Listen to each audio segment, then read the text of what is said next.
Alvin, ang sundalo. Credit to the author. 474 hanggang 500. Ang mga pangalan po na nandito ay galing sa mga name generator. Kaya kung meron man pagkakatulad sa mga pangalan ng totoong tao o lugar, ito ay tunay na hindi sinasadya. Sa gitna ng whirlpool na nabuo mula sa compression ng mga ulap at ambon na nakatikip sa kalangitan, isang bola ng madilim na ulap ay walang tigil na umuuga at namumuo. His. Ang kulay violet na kidlat at kulog ay walang katapusang nagngangalit sa loob nito, na tila maraming maliliit na ahas na sumasayaw, nakasisilaw at nagniningning. Gayunpaman, kasalukuyang walang mood si Alvin na pansinin ang lahat ng ito. Ipoipo. Ang figure ni Alvin ay kumikislap, at tila siya ay naging isang bulk zone ng hangin na umiihip patungo sa abot tanaw. Si Alvin ay humakbang sa himpapawid at bumangon ng may kasanayang paggalaw, at walang kahit katiting na kakulangan ng katatasan.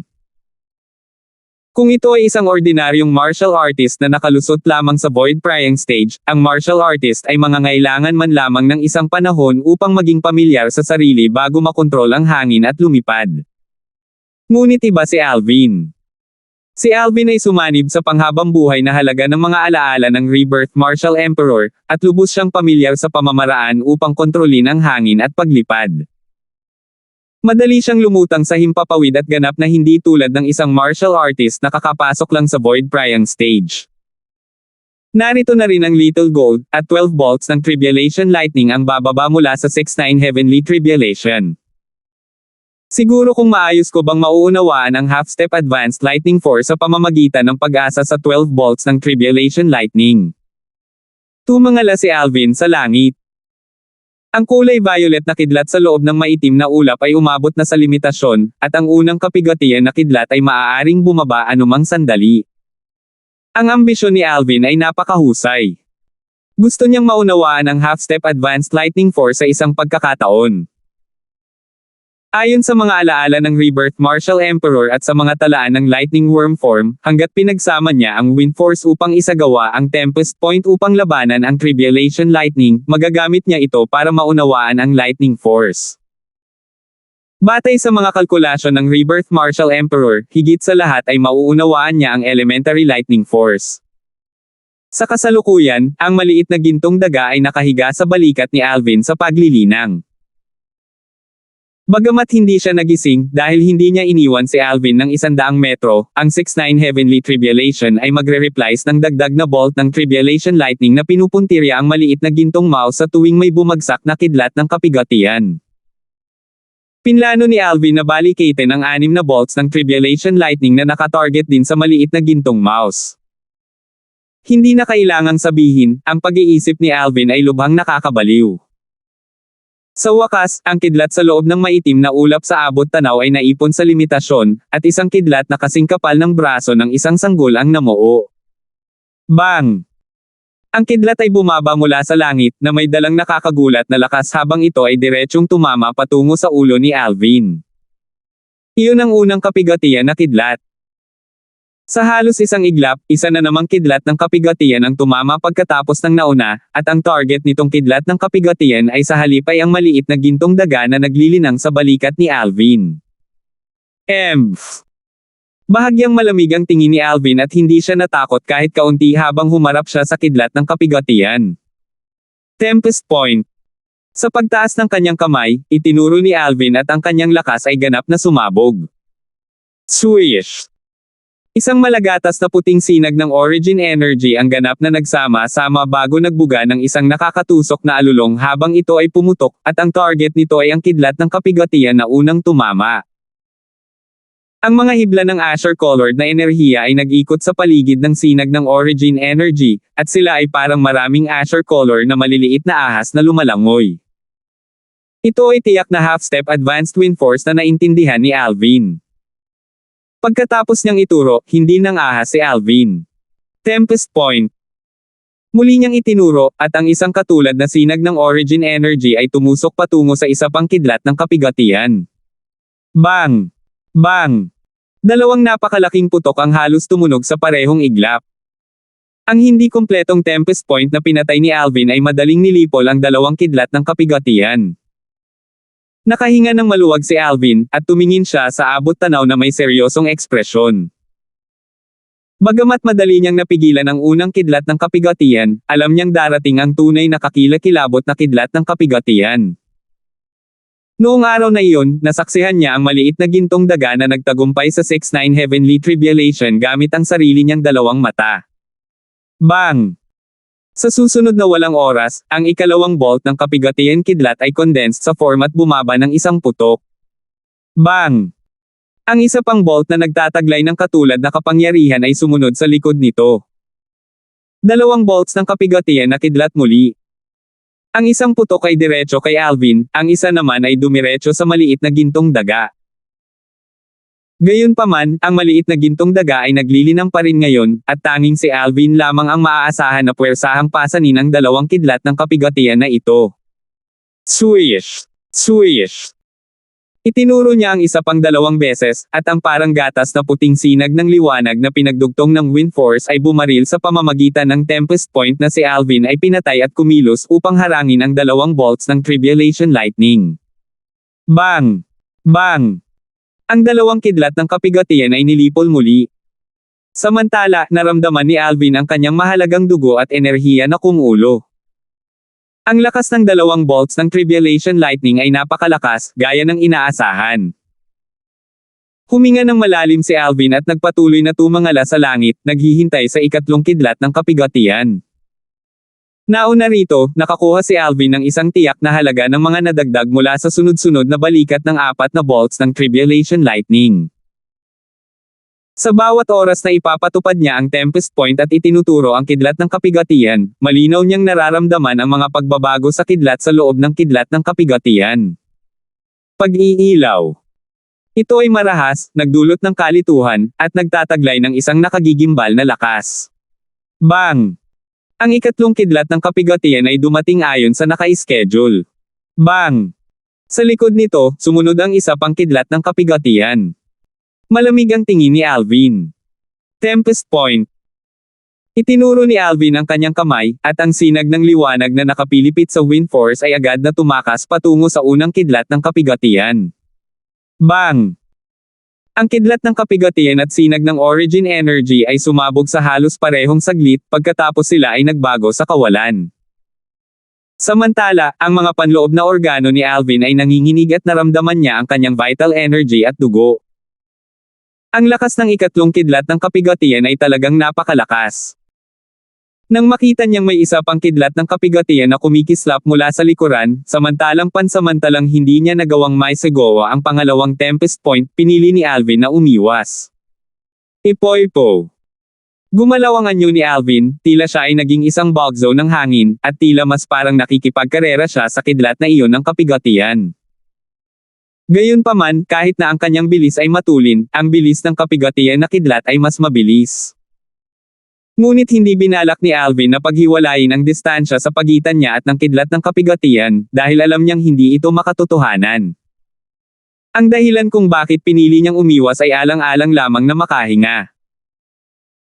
Pagkatapos ng lahat, pagkatapos niyang i-execute ang Tempest Point upang pilitin na makayanan ang ikatlong bolt ng Tribulation Lightning, ang origin energy sa kanyang katawan ay nag-disperse at mahirap para dito na ma-converge sa loob ng maikling panahon, kaya mahirap para sa kanya na isakatuparan muli ang Tempest Point.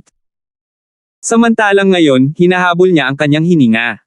Tempest Point. Biglang tumalikod si Alvin at itinuro, isang nakakatusok na alulong ang nakabingi sa mga tainga at ang daloy ng hangin sa kalangitan ay gumagalaw ng ritmo habang sila ay naghihiwalay. Swish! Ang sinag ng origin energy na naglalaman ng half-step advanced wind force ay bumaril, at ito ay mabangis na bumangga sa Tribulation Lightning. Bang! Isa pang napakalakas na putok ang umalangaw-ngaw, at sa parehong oras na naramdaman ni Alvin ang kanyang vital energy at pag-agos ng dugo, itong kidlat ng kapigatian na humabol sa maliit na gintong daga ay sa wakas ay nalabanan. Sa sandaling ito, bang! Bang! Sunod-sunod na umalangaw-ngaw ang dalawang kulog at bumaba mula sa abot tanaw. Ang ika-4 na bolt ng kapigatian na kidlat ay bumaba na may isang putok. Sa pagkakataong ito, nilaro ni Alvin ang parehong lumang lansihin at matagumpay na napigilan ang dalawang kidlat ng kapigatian, ngunit kahit na noon, bahagya pa rin siyang nasugatan. Sa kabutihang palad, ito ay hindi isang mabigat na pinsala, at pagkatapos niyang ubusin ang isang injury-curing medicinal pill, gumaling siya sa isang kisap mata. Kidlat. Tumangala si Alvin sa langit, at nang lumitaw ang ikalimang kidlat ng kapigatian, nakakuha siya ng kaunting pag-unawa. Kanina, nang sunod-sunod niyang nalabanan ang maraming kidlat ng kapigatian, at lalo na noong ginamit niya ang Tempest Point para sabog ang mga ito, pinayagan nito si Alvin na magkaroon ng malinaw na pag-unawa sa mga katangian ng kidlat sa isang tiyak na lawak. Sa utos ng kanyang pag-iisip, bukod sa matulin at mabangis na wind force, mayroon talagang isang hibla ng hindi matatag na violet na enerhiya sa origin energy na lumundag sa dulo ng kanyang daliri. Buhi ng lakas ng kidlat. Biglang lumiwanag ang tingin ni Alvin dahil alam niyang nakagawa na siya ng unang hakbang. Isang lightning force seed ang pundasyon ng lightning force. Ang pag-unawa sa binhi ng lakas ng kidlat ay nangangahulugan na mabilis niyang mauunawaan ang lakas ng kidlat. Ang ikalimang bolt ng Tribulation Lightning. Halika! Tumangala si Alvin sa langit na may ekspresyon ng pag-asa. Naniniwala siya na ngayong naunawaan na niya ang isang binhi ng lakas ng kidlat, hanggat patuloy siyang nakikipag-ugnayan ng malapit sa kidlat ng kapigatian, tiyak na mauunawaan niya ang tunay na lakas ng kidlat. Ito ay isang bagay na lubos niyang pinagtitiwalaan. Bang! Bang! Kasabay ng dalawang nakakatakot na tunog ng pagtama ng kidlat, ang makapal na kidlat ay bumaba ng may kalakasan, at sila ay tila dalawang meteorite na nahulog mula sa abot tanaw. Tempest Point. Umakyat si Alvin sa kalangitan upang salubungin ang unang kidlat ng kapigatian at itinuro.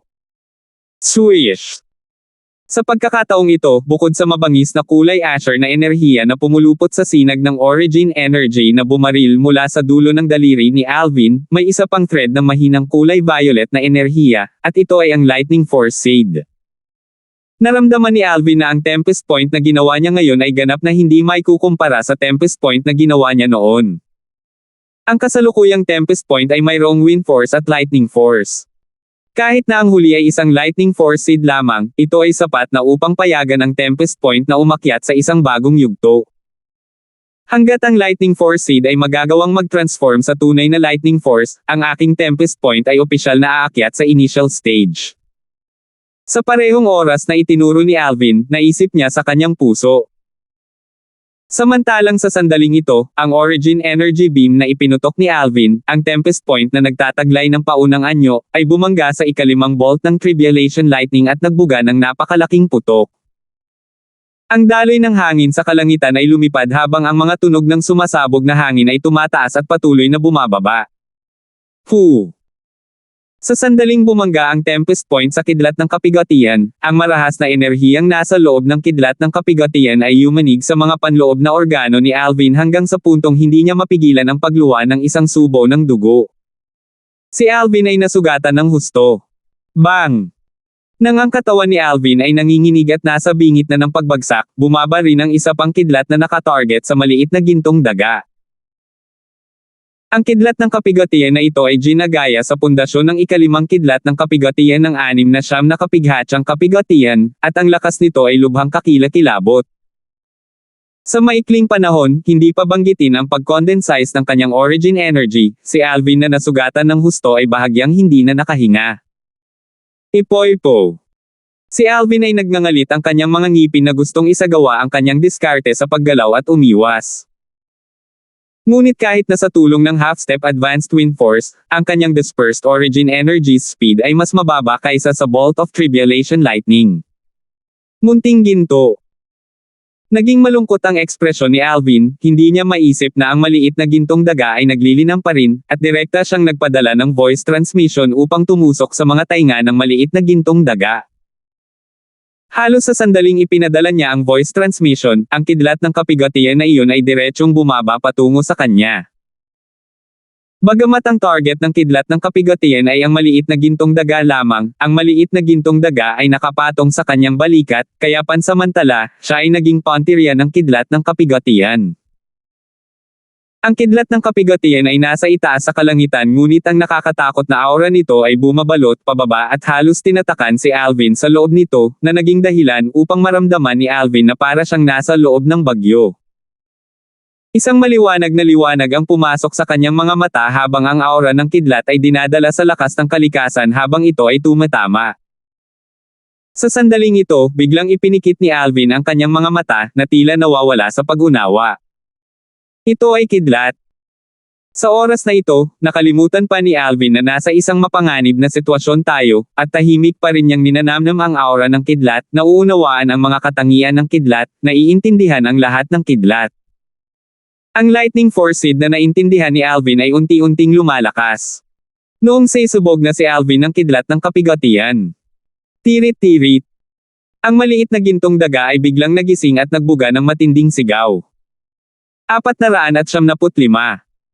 Sa gitna ng matalim na sigaw, ang maliit na gintong daga ay nagbagong anyo sa isang napakabilis na gintong liwanag na umalis sa balikat ni Alvin at bumaril sa kalangitan. Samantalang ang kidlat ng kapigatian na iyon na bumagsak pababa ay lumiko sa itaas ni Alvin at humabol patungo sa maliit na gintong daga. Huminto ang maliit na gintong daga at tumayo sa himpapawid. Habang pinagmamasdan niya ang kidlat ng kapigatian na kumikislap, ang berdeng mga mata ng maliit na gintong daga ay naglalaman ng bahagyang paghamak. Bang! Ang agresibong papalapit na kidlat ng kapigatian ay dumiretso patungo sa maliit na gintong daga. Nang tatama na ang kidlat ng kapigatian sa katawan ng maliit na gintong daga. Tumili. Ang maliit na gintong daga ay nagmamadaling pinalaki ang sarili, pagkatapos ay ibinuka ang kanyang bibig at nagbuga ng isang matalim na sigaw. Agad, yumanig ang hangin at nagsimulang lumipad ang daloy ng hangin sa paligid sa bibig ng maliit na gintong daga sa bilis ng kidlat. Samantalang ang kidlat ng kapigatian ay ganap na nilamon ng maliit na gintong daga. Nagsimula sa isang putok ngunit nagtapos sa isang ungol. Ang kidlat ng kapigatian na agresibong lumapit ay naging pagkain sa tiyan ng maliit na gintong daga sa isang kisap mata. Squeak squeak! Ang maliit na gintong daga ay hinimas ang kanyang lumawak na maliit na tiyan at kampante na tumingin kay Alvin dahil gusto niyang humingi ng kredito. Hindi nagtagal, napansin niya na si Alvin ay nakatayo roon na parang isang blok ng kahoy at walang kahit katiting na reaksyon, at agad niyang ibinaba ang kanyang maliit na ulo sa bahagyang pagkalungkot. Bang! Bang! Ang madilim na ulap sa abot tanaw ay yumanig habang ang ika-6 na bolt ng 6-9 Heavenly Tribulation na siyang huling bolt ng Tribulation na kidlat ay sa wakas ay namuo at bumaba ng malakas. Kasabay ng pagbaba nito ay isa pang kidlat ng kapigatian na may katumbas na lakas dito. Squeak squeak! Lumiwanag ang mga mata ng maliit na gintong daga, pagkatapos ay sumilip siya upang lumapit kay Alvin at hinintay ang pagdating ng dalawang kidlat ng kapigatian.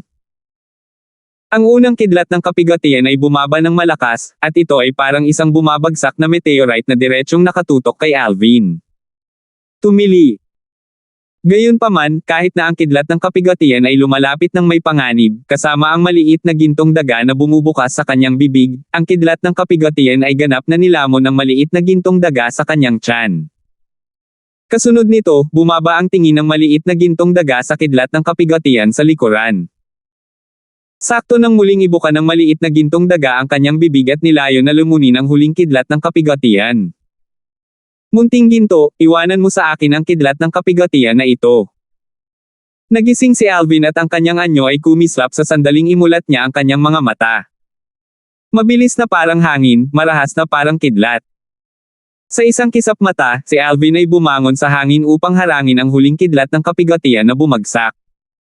Ngayon, dapat kong subukan ang lakas ng lightning force na ngayon ko lang naintindihan. Napangiti ang mga sulok ng bibig ni Alvin habang ang kanyang mga tingin ay biglang dumilat.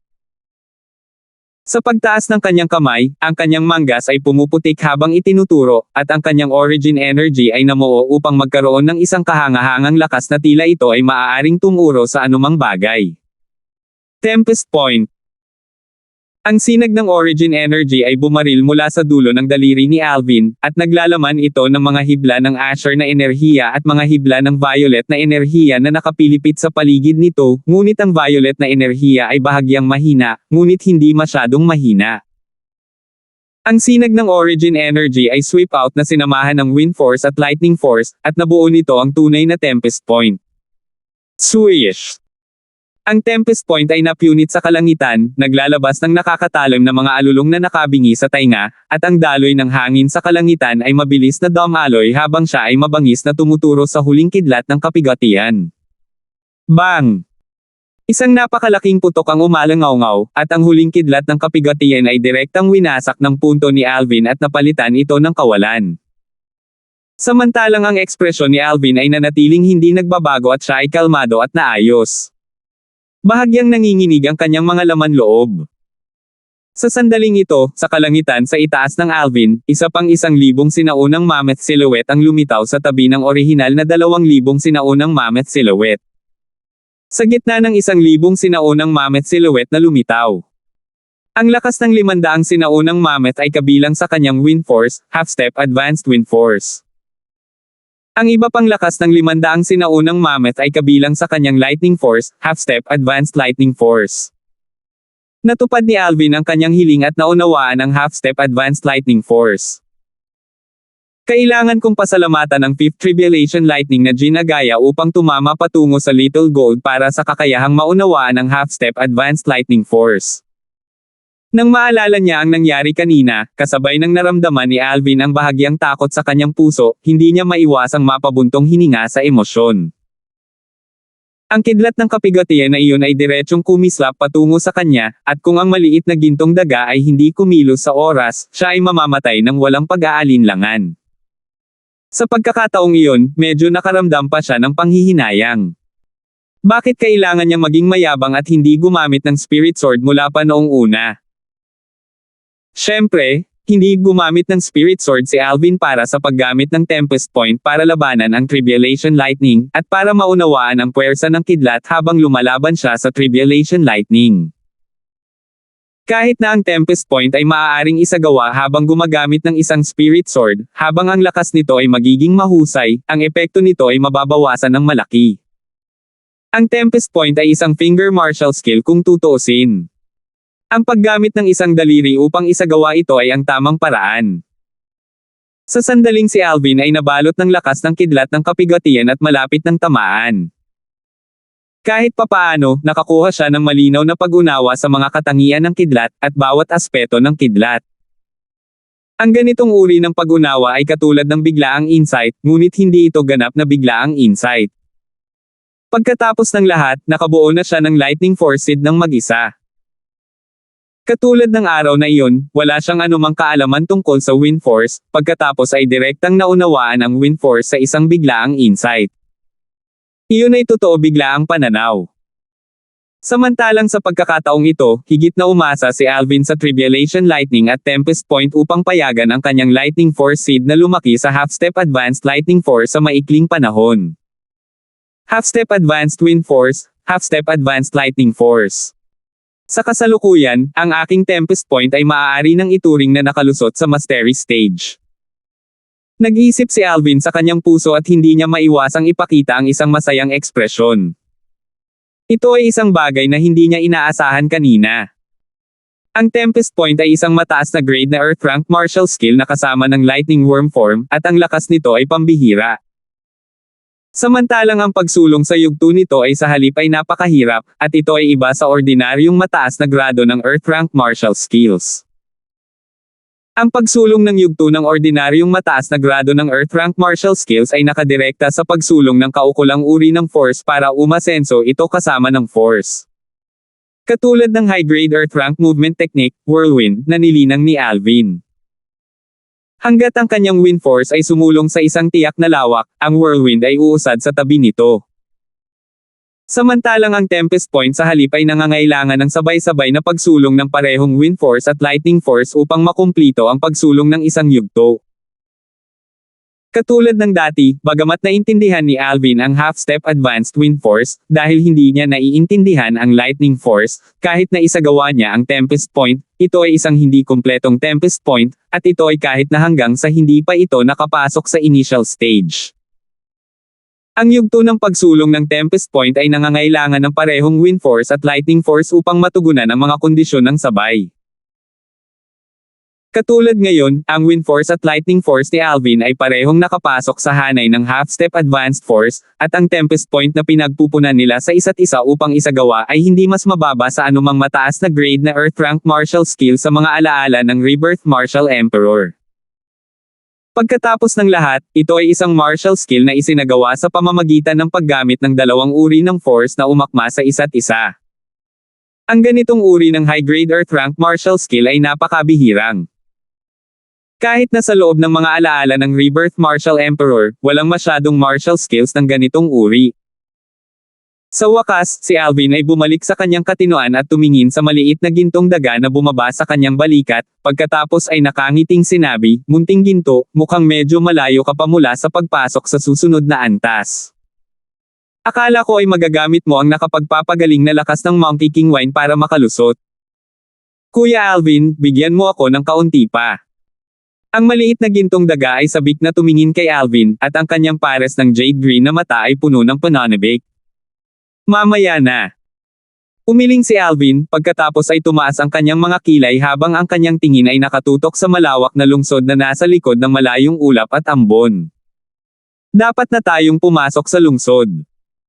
Kapag nakalagay na tayo sa Dragon at Phoenix Academy, bibigyan kita ng 2 patak ng Monkey King Wine, at ito na ang huling 2 patak. Kuya Alvin, masyado kang kuripot."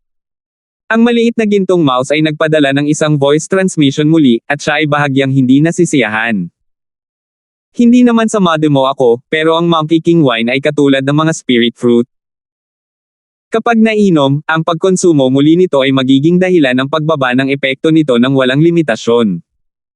Kahit bigyan pa kita, sayang lang. At saka, wala akong masyadong Monkey King Wine na hawak ko."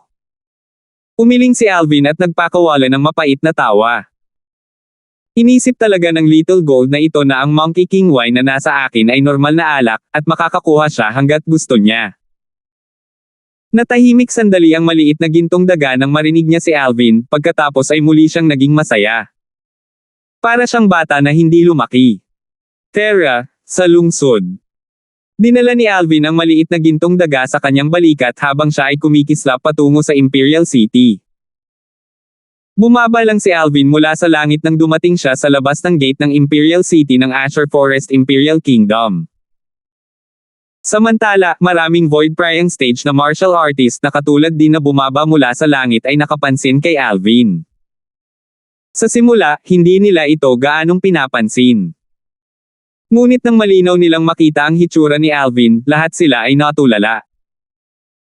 Mukhang wala pang 25 taong gulang ang binatang ito, pero isa na talaga siyang Void Prying stage na martial artist. Ang isang Void Prying stage na martial artist ay hindi napigil ang lumunok ng laway habang nagsasalita sa gulat. "Imposible. Crazy Young Master, na siyang nangunguna sa 5 dakilang Young Masters ng ating Azure Forest Imperial Kingdom ay halos hindi nakapasok sa Void Prying stage sa edad na 29. Umiling ang kasama ng una at hindi makapaniwala. Hindi kaya inalagaan niyang mabuti ang kanyang hitsura. Nagulat at nataranta ang una. Posible. Seryosong tumango ang huli. Umalangaw-ngaw ang mga alon ng katulad na talakayan mula sa mga martial artist ng Void Prying stage na nakakita kay Alvin na bumaba mula sa langit. Natural na narinig ito ni Alvin at hindi siya nakaimik. "Iningatan mong mabuti ang hitsura ko." Upang isipin na nagkaroon sila ng lakas ng loob na mag-isip ng ganoong bagay. Gayunpaman, ipinaalala nila sa akin na sa loob ng mga alaala ng Rebirth Martial Emperor, talagang maraming paraan ng pagpapanatili ng hitsura ng isang tao, ngunit karamihan sa mga ito ay tinutulungan ng mga medicinal pill.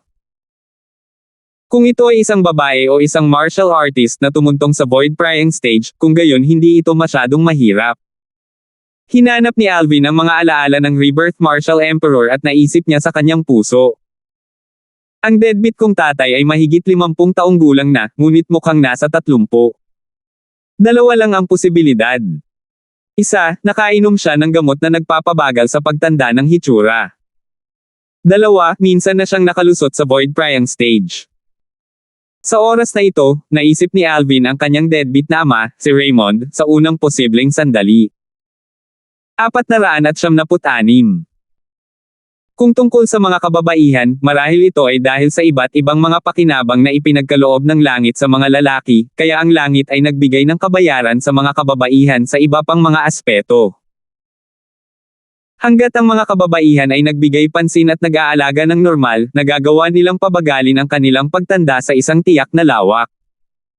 Tulad ng ina ni Alvin, si Rosa.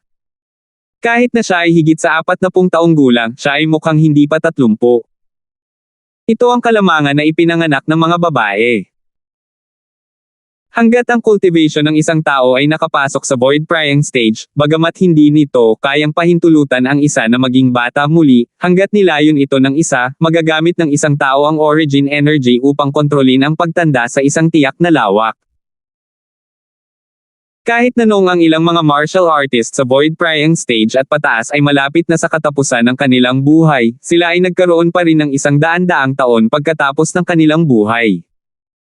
Naisip ni Alvin sa kanyang puso. Sa kasalukuyan, ang mga alaala ng Rebirth Martial Emperor ay walang katapusang lumilipas sa kanyang isipan. Hangga't ang isang tao ay may pasensya na regular na gumamit ng origin energy upang pasiglahin ang balat, laman, at dugo.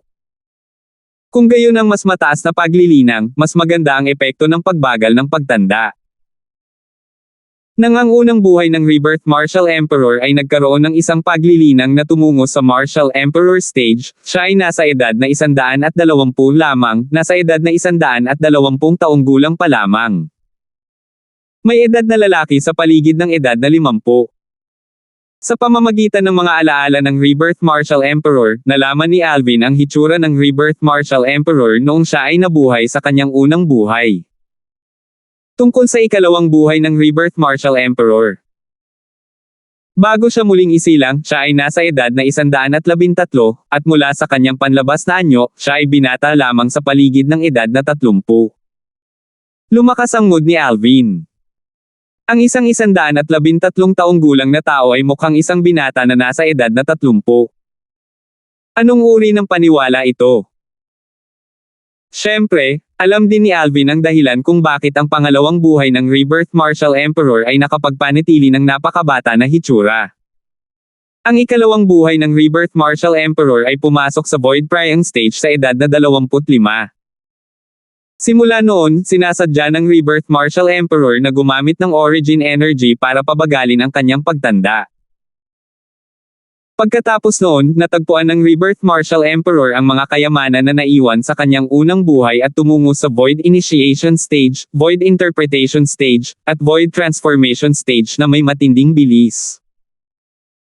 Nang maglaon, umaasa sa mga karanasan mula sa kanyang unang buhay, ang Rebirth Martial Emperor ay naging isang martial monarch sa edad na 50. Sa edad na 60, matagumpay na naging martial emperor ang Rebirth Martial Emperor. Sa Cloud Continent, ang mga nagawa sa ikalawang buhay ng Rebirth Martial Emperor, lalo na ang oras na ginugol para maging isang martial emperor, ay masasabing hindi pa nagagawa. Hindi bababasa, sa kasaysayan ng Cloud Continent, ang isang batang martial emperor ay hindi pa nagpakita kahit minsan. Kapag ang isa ay naging isang martial monarch, kahit na ang isa ay hindi na maaaring maging bata muli, ang isa ay maaaring panatilihin ang kanyang kabataan magpakailanman. Kung ang Rebirth Martial Emperor ay naging isang martial monarch 10 taon na ang nakaraan, marahil siya ay maaaring mapanatili ang kanyang hitsura sa edad na 26 o 27. Naisip ni Alvin sa kanyang puso. Ang mga martial artists sa void prying stage at higit pa sa karamihan ay hindi maaaring hatulan batay sa kanilang panlabas na anyo o husgahan ang kanilang edad batay sa panlabas na anyo. Kahit na ang isang void prying stage na martial artist ay hindi sinasadyang pabagalin ang kanyang pagtanda, ang kanyang kakilakilabot na origin energy ay magagawang hindi sinasadyang pabagalin ang kanyang pagtanda, at ang kanyang pagtanda ay magiging mas mabagal kaysa sa mga ordinaryong martial artist. Umiling si Alvin at binawi ang kanyang iniisip. Kasunod nito, hindi pinansin ni Alvin ang nakakagulat na mga tingin mula sa paligid at humakbang ng malalaking hakbang patungo sa Imperial City ng Azure Forest Imperial Kingdom. Ang Imperial City ng Azure Forest Imperial Kingdom ay walang hangganang malawak at nagtataglay ng kahangahangang kadakilaan, at ito ay parang isang napakalaking halimaw na nakahiga doon. Ang tarangkahan na nakabukas ng malapad ay tulad nitong malalaking hayop na nagbuka ng dagwang bibig na walang katapusang nilalamon ang mga taong dumating sa tiyan nito. Sa bawat gilid ng tarangkahan ay isang hanay ng mga gwardya na nakasuot ng baluti, sila ay nakatayo ng tuwid na may mga titig na walang anumang damdamin. Malamig at walang pakialam silang tumingin sa harap. Dahan-dahang naglakad si Alvin papunta sa lungsod, at ang maliit na gintong daga sa kanyang balikat ay tumingin sa paligid ng may interes. Ang cute na maliit na gintong mouse ay nakakuha ng atensyon ng maraming tao. Ang mga taong ito ay halos mga babae at bata.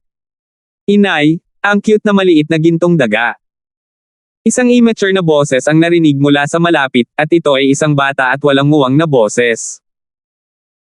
Bahagyang lumingon si Alvin at nakita niya ang isang kalapit na ordinaryong babae na nakayakap sa isang batang lalaki habang ito ay naglalakad.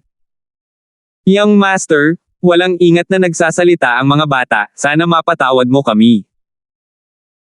Ang babae ay nagmamadaling tinakpan ang bibig ng batang lalaki, at siya ay may takot na ekspresyon habang siya ay nakayuko at humingi ng tawad kay Alvin. Walang nasaktan. Umiling si Alvin at ngumiti. Natural na hulaan niya kung bakit ganito ang reaksyon ng babaeng ito. Ang violet na damit na suot niya ay hindi gawa sa ordinaryong tela, bagkus ay gawa sa espesyal na sutla na nagkakahalaga ng 1,000 ginto. Malinaw, naunawaan ng babae na hindi siya ordinaryo sa mga damit sa kanyang katawan. Sa halip ay hindi alam ni Alvin na hindi lang dahil sa mga damit sa kanyang katawan nalaman ng babae na hindi siya karaniwan. Ang disposisyong hindi niya sinasadyang ibinunyag, kasama ang kanyang mga damit ay nagbigay sa babae ng pakiramdam na para bang siya ay isang iginagalang na pag-iral na hindi niya masasaktan. Ang mundong ito ay ganito, ang mga ranggo ay malinaw na nakikilala. Bago ang mga ordinaryong tao, ako ay pambihira at higit na mataas. Ngunit bago sa akin, ang mga eksperto sa Void Initiation Stage at mas mataas ay katulad na mataas. Dahil sa reaksyon ng babae, napabuntong hininga si Alvin na may emosyon. Alam niya na hanggat nakatayo siya sa pinakamataas na rurok at naging superior sa lahat, saka lang mawawala ang pakiramdam na ito. Kung hindi, palaging may isang taong nakatayo sa isang posisyon na mas mataas kaysa sa kanya na maaaring tumingin sa kanya ng mababa. Ang puso ng malakas ni Alvin ay hindi namamalayang naging mas matatag. Squeak squeak!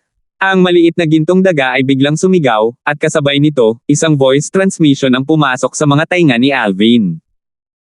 Kuya Alvin, nagugutom ako. Gusto kong kumain ng karne, gusto kong kumain ng karne. Ibinaba ni Alvin ang kanyang ulo at inilibot ang kanyang mga mata sa maliit na gintong daga. Grabe kang mata ko, bata ka. Bagamat sinabi niya ito, nakahanap pa rin ng restaurant si Alvin. Ang restaurant ay sobrang maluho at malayo sa isang bagay na maihahambing sa isang maliit na restaurant. Papalapit pa lang ng tanghalian at ngayon pa lang ay dumami na ang mga customer sa restaurant. Si Alvin ay nagukupa ng 2 mesa ng mag-isa. Customer, may kailangan ka ba? Binati ng restaurant attendant si Alvin at masigasig na pinagsilbihan siya. Pumili si Alvin ng upuan sa tabi ng bintana pagkatapos ay itinuro ang bakanteng mesa sa tabi niya at sinabi sa katulong, puna ng mesa na iyon ng iba't ibang mabangong inihaw na karne. Tungkol naman sa mesang ito, bigyan mo ako ng ilan sa mga specialty ng restaurant mo at isang pitchel ng alak. Oo, customer. Sumagot ang attendant at umalis, at may ngiti sa labi. Gustong-gusto niyang pagsilbihan ang mga ganitong uri ng prangka na panauhin tulad ni Alvin. Para kay Alvin na gusto ng 2 mesa at nag-order lamang ng inihaw na karne para sa kabilang mesa, hindi niya naramdaman na kakaiba ito. Akala niya ay may mga kasama pa itong customer na hindi dumarating, at ang mga kasama nitong customer ay mahilig kumain ng karne. Nang dumating na ang pagkain at nakita niya ang maliit na gintong daga sa balikat ni Alvin na lumipad upang linisin ang lahat ng inihaw na karne sa nag-iisang mesa ay tuluyan ng napatulala ang attendant. Bilang isang attendant sa Imperial City ng Azure Forest Imperial Kingdom, pakiramdam niya ay nakakita na siya ng maraming aspeto ng mundo. Ngunit ang gayong labis na pag-order ng isang mesa ng inihaw na karne para sa isang alagang daga ay talagang isang bagay na nakita niya sa unang pagkakataon. Ang mundo ng mayayaman ay talagang hindi natin mauunawaan. Kahit na ang mga young masters at young misses ng dakilang angkan ng Imperial City, marami na akong nakita sa kanila, ngunit wala ni isa sa kanila ang napakagasta. Hindi napigilan ng attendant na mapabuntong hininga sa kanyang puso. Samantala, ang mesa ng maliit na gintong daga ay nakakuha ng atensyon gaya ng inaasahan. Gasta. Masyadong gastador. Ito ang Drifting Fragrance Restaurant at ang mesang iyon ng inihaw na karne ay hindi bababa sa 100 pilak. 100 pilak para lang sa pagkain ng alagang daga. Sayang, sayang. I wonder from which clan is this young master from, he's actually so wasteful. Kahit may pera siya, hindi dapat ginastos ng ganito. Sa ilang sandali, ang karamihan ng mga customer sa restaurant ay nagbulungan sa talakayan. Haha! Little Gold, mukhang alagang daga ka lang. Hindi pinansin ni Alvin nang marinig niya ang mga pabulong na talakayan ng mga taong ito, at hindi niya maiwasang asarin ang maliit na gintong mouse sa pamamagitan ng voice transmission. Squeak squeak! Ang maliit na gintong daga ay sumigaw ng 2 beses sa sama ng loob, ngunit hindi siya mapakali na bigyang pansin ang ibang tao at nagpatuloy sa pagkain ng karne ng mag-isa. Umiling si Alvin at ngumiti. Hindi alam kung ano ang magiging ekspresyon nila kung ang mga taong ito na bumaantong hininga na nagsasabing siya ay maluho at mapag-aksaya ay alam na ang maliit na gintong daga ay nakatulong sa kanya na kumita ng 100 milyong ginto. Halos 1 taon na ang nakalipas sa Black Queen City, tiyak na umasa siya sa deterrent force ng maliit na gintong daga para pilitin ang McClan at Hamilton clan na ibigay ang malaking halaga ng pera. Ang malaking halaga ng pera ay kabuoang 100 milyon at 200,000 ginto. 100 silver para sa isang mesa ng pagkain. Walang pakialam si Alvin. 100 pilak ay katumbas ng 2 ginto. Kung ikukumpara sa gintong natamo ng munting gintong daga para sa kanya, ito ay isang patak lamang sa karagatan na hindi dapat banggitin. Kasabay ng paglipas ng panahon, siksikan ang restaurant sa mga customer at walang bakanting upuan. Napabuntong hininga na lang at umalis ang maraming tao dahil walang upuan.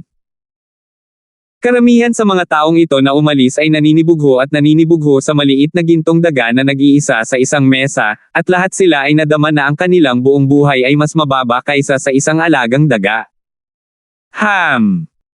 Umiinom pa rin si Alvin ng alak at kumakain ng may lumapit na ilang tao, at naging sanhi ito ng pagsimangot niya. Tamad na itinaas ni Alvin ang kanyang ulo at napansin niya ang isang binata na may berde na damit na may kasamang 2 nasa katanghaliang gulang na lalaki upang maglakad. Bumaba ang tingin ng binata na may berde na damit sa maliit na gintong daga at bahagyang nagulat siya. Anak, ito ang iyong alaga. Sa likod ng binata na may berde na damit, isang medyo may edad na lalaki ang humakbang pasulong at tumingin kay Alvin bago nagsalita sa mahinang boses. Samahan mo ang alaga mo. Ibigay mo itong mesa sa young master ko. Ito ang reward mo. Habang nagsasalita ang nasa katanghaliang gulang na lalaki, siya ay may kahangahangang paraan, at bigla niyang inihagis ang isang gintong kwenta. Sa sandaling ito, itinaas ni Alvin ang kanyang kamay upang tanggapin ang gold bill, pagkatapos ay sinilip ang denominasyon sa ibabaw nito, at bahagyang nagulat siya. 100 gold bill. Tunay na mapagbigay. Scram since tinanggap mo na yung pera. Nang makita niyang nagulat si Alvin sa 100 gold bill, ang mga sulok ng lalaki ng nasa katanghaliang gulang ay nabaluktot sa isang mapanghamak na ekspresyon, at malamig siyang umungol habang sumisigaw sa mahinang boses. Sampal! Biglang dumilat ang tingin ni Alvin, at isang stack ng gold bill ang lumitaw sa kanyang kamay na may pagtaas ng kanyang kamay. Ito ay 10,000 ginto. Kunin ang pera at scram. Gusto ko talagang gamulong ka sa labas. Habang nagsasalita si Alvin, tumangala siya sa medyo may edad na lalaki at ngumisi. Napuno ng kasamaan ang kanyang ngiti. Gusto mo bang makipagkompetensya sa kayamanan sa akin? 10,000 ginto. Ang boses ni Alvin ay hindi mahina at nakakaakit ito ng maraming tingin. Hindi nagtagal, nang dumampi ang kanilang mga tingin sa binata na may burden na damit, ang lahat ng kanilang mga tingin ay bahagyang nanginginig na para bang nakakita sila ng isang nakakatakot. Natural na napansin ni Alvin ang mga titig na ito. 477. Malinaw na hindi simple ang background ng binatilyong ito na may burden na damit.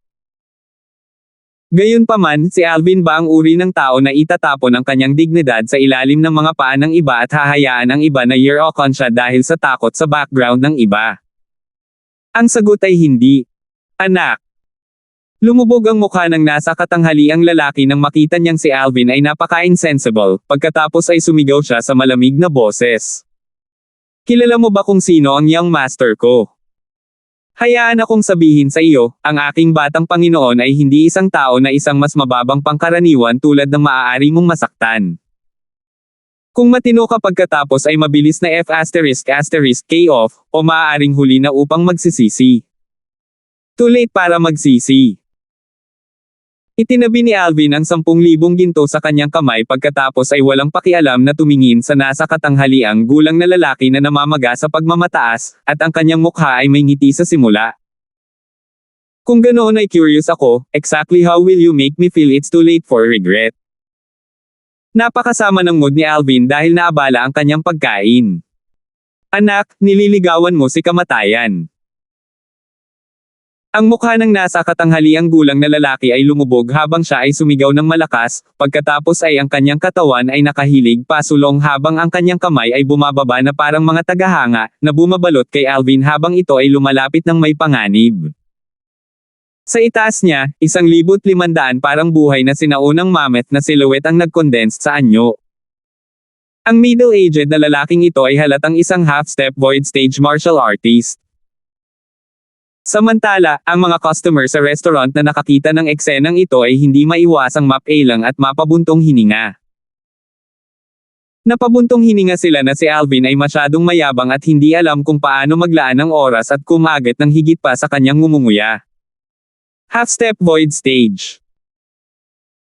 Ang mga sulok ng bibig ni Alvin ay nabaluktot sa isang arko nang makita niya ang nasa katanghaliang gulang na lalaki na umaatake sa kanya, at may bahagyang pang-aalipuste sa loob ng arko. Bang! Bumaba ang palad ng nasa katanghaliang gulang na may nagngangalit na origin energy sa paligid nito, at dinala nito ang puwersa upang hatiin ang isang bundok habang ito ay kumikislap patungo sa dibdib ni Alvin, nagnanais na pasabugan si Alvin palabas ng restaurant ng isang sampal. Sino ang nanliligaw kay kamatayan ay hindi pa rin sigurado. Sa mismong mahalagang sandali na ito, nagsalita si Alvin sa medyo tamad na tono. Kasunod nito, napansin ng mga taong naruroon sa kanilang pagkabigla na sa itaas ng binata na nakadamit ng violet na tamad magsalita, 2,000 sinaunang mammoth ang lumitaw kaagad. Sa sumunod na sandali, nakita nilang casual na itinaas ng binata ang kanyang kamay para kumapit sa kamay ng nasa katanghaliang gulang na parang agila na nanghuhuli ng sisiw. Bumaba ka na. Kasunod nito, inihayag ni Alvin ang isang cultivation na ganap na dumurog sa nasa katanghaliang gulang na lalaki, at pagkatapos niya madaling kumapit sa kamay ng nasa katanghaliang gulang na lalaki, bigla niyang itinapon sa bintana ang nasa katanghaliang gulang na lalaki. Matapos itapon ng nasa katanghaliang gulang na lalaki, ang origin energy sa kanyang katawan ay nagngangalit, na naging dahilan upang siya ay manginig sa hangin, at tila gusto niyang ayusin ang paraan ng pagbagsak ng kanyang katawan. Isang patak ng pang-aalipusta ang lumitaw sa mga sulok ng bibig ni Alvin, at sunod-sunod niyang itinuro ang kanyang daliri sa pagtaas ng kanyang kamay. Swish! Swish! Swish! Swish! Sa isang iglap, maraming malalakas na daliri na puro mula sa origin energy ang umungol habang lumilipad palabas at diretsyong kumislap patungo sa nasa katanghaliang gulang na lalaki. Nagpigil si Alvin sa kanyang pag-atake. Ang nasa katanghaliang gulang na lalaki ay nag-react at hindi nang ahas na gumawa ng anumang padalos-dalos na paggalaw, at hinayaan niyang bumagsak ang kanyang katawan habang pinapanatili ang orihinal nitong posisyon. Alam niyang malinaw sa kanyang puso na sa sandaling gumalaw siya ng padalos-dalos, ang mga daliring iyon na nabuo mula sa origin energy na bumaril ay hahampas sa kanya ng walang awang at tumago sa kanyang katawan. Bang! Ang nasa katanghaliang gulang na lalaki na ang katawan ay naninigas at takot na takot sa puntong siya ay bumuhos sa malamig na pawis na mabangis na bumagsak sa kalye sa labas ng restaurant, siya ay bumagsak sa kanyang mukha at nasa sobrang awa. Gaya ng inaasahan, ang eksenang ito ay nakakuha ng atensyon ng mga taong dumadaan para manood. Sa loob ng restaurant. Matapos niyang turuan ng leksyon ang nasa katanghaliang lalaki, hindi man lang tiningnan ni Alvin ang mukha ng isa pang nasa katanghaliang gulang na lalaki at ang binata na may berda na damit.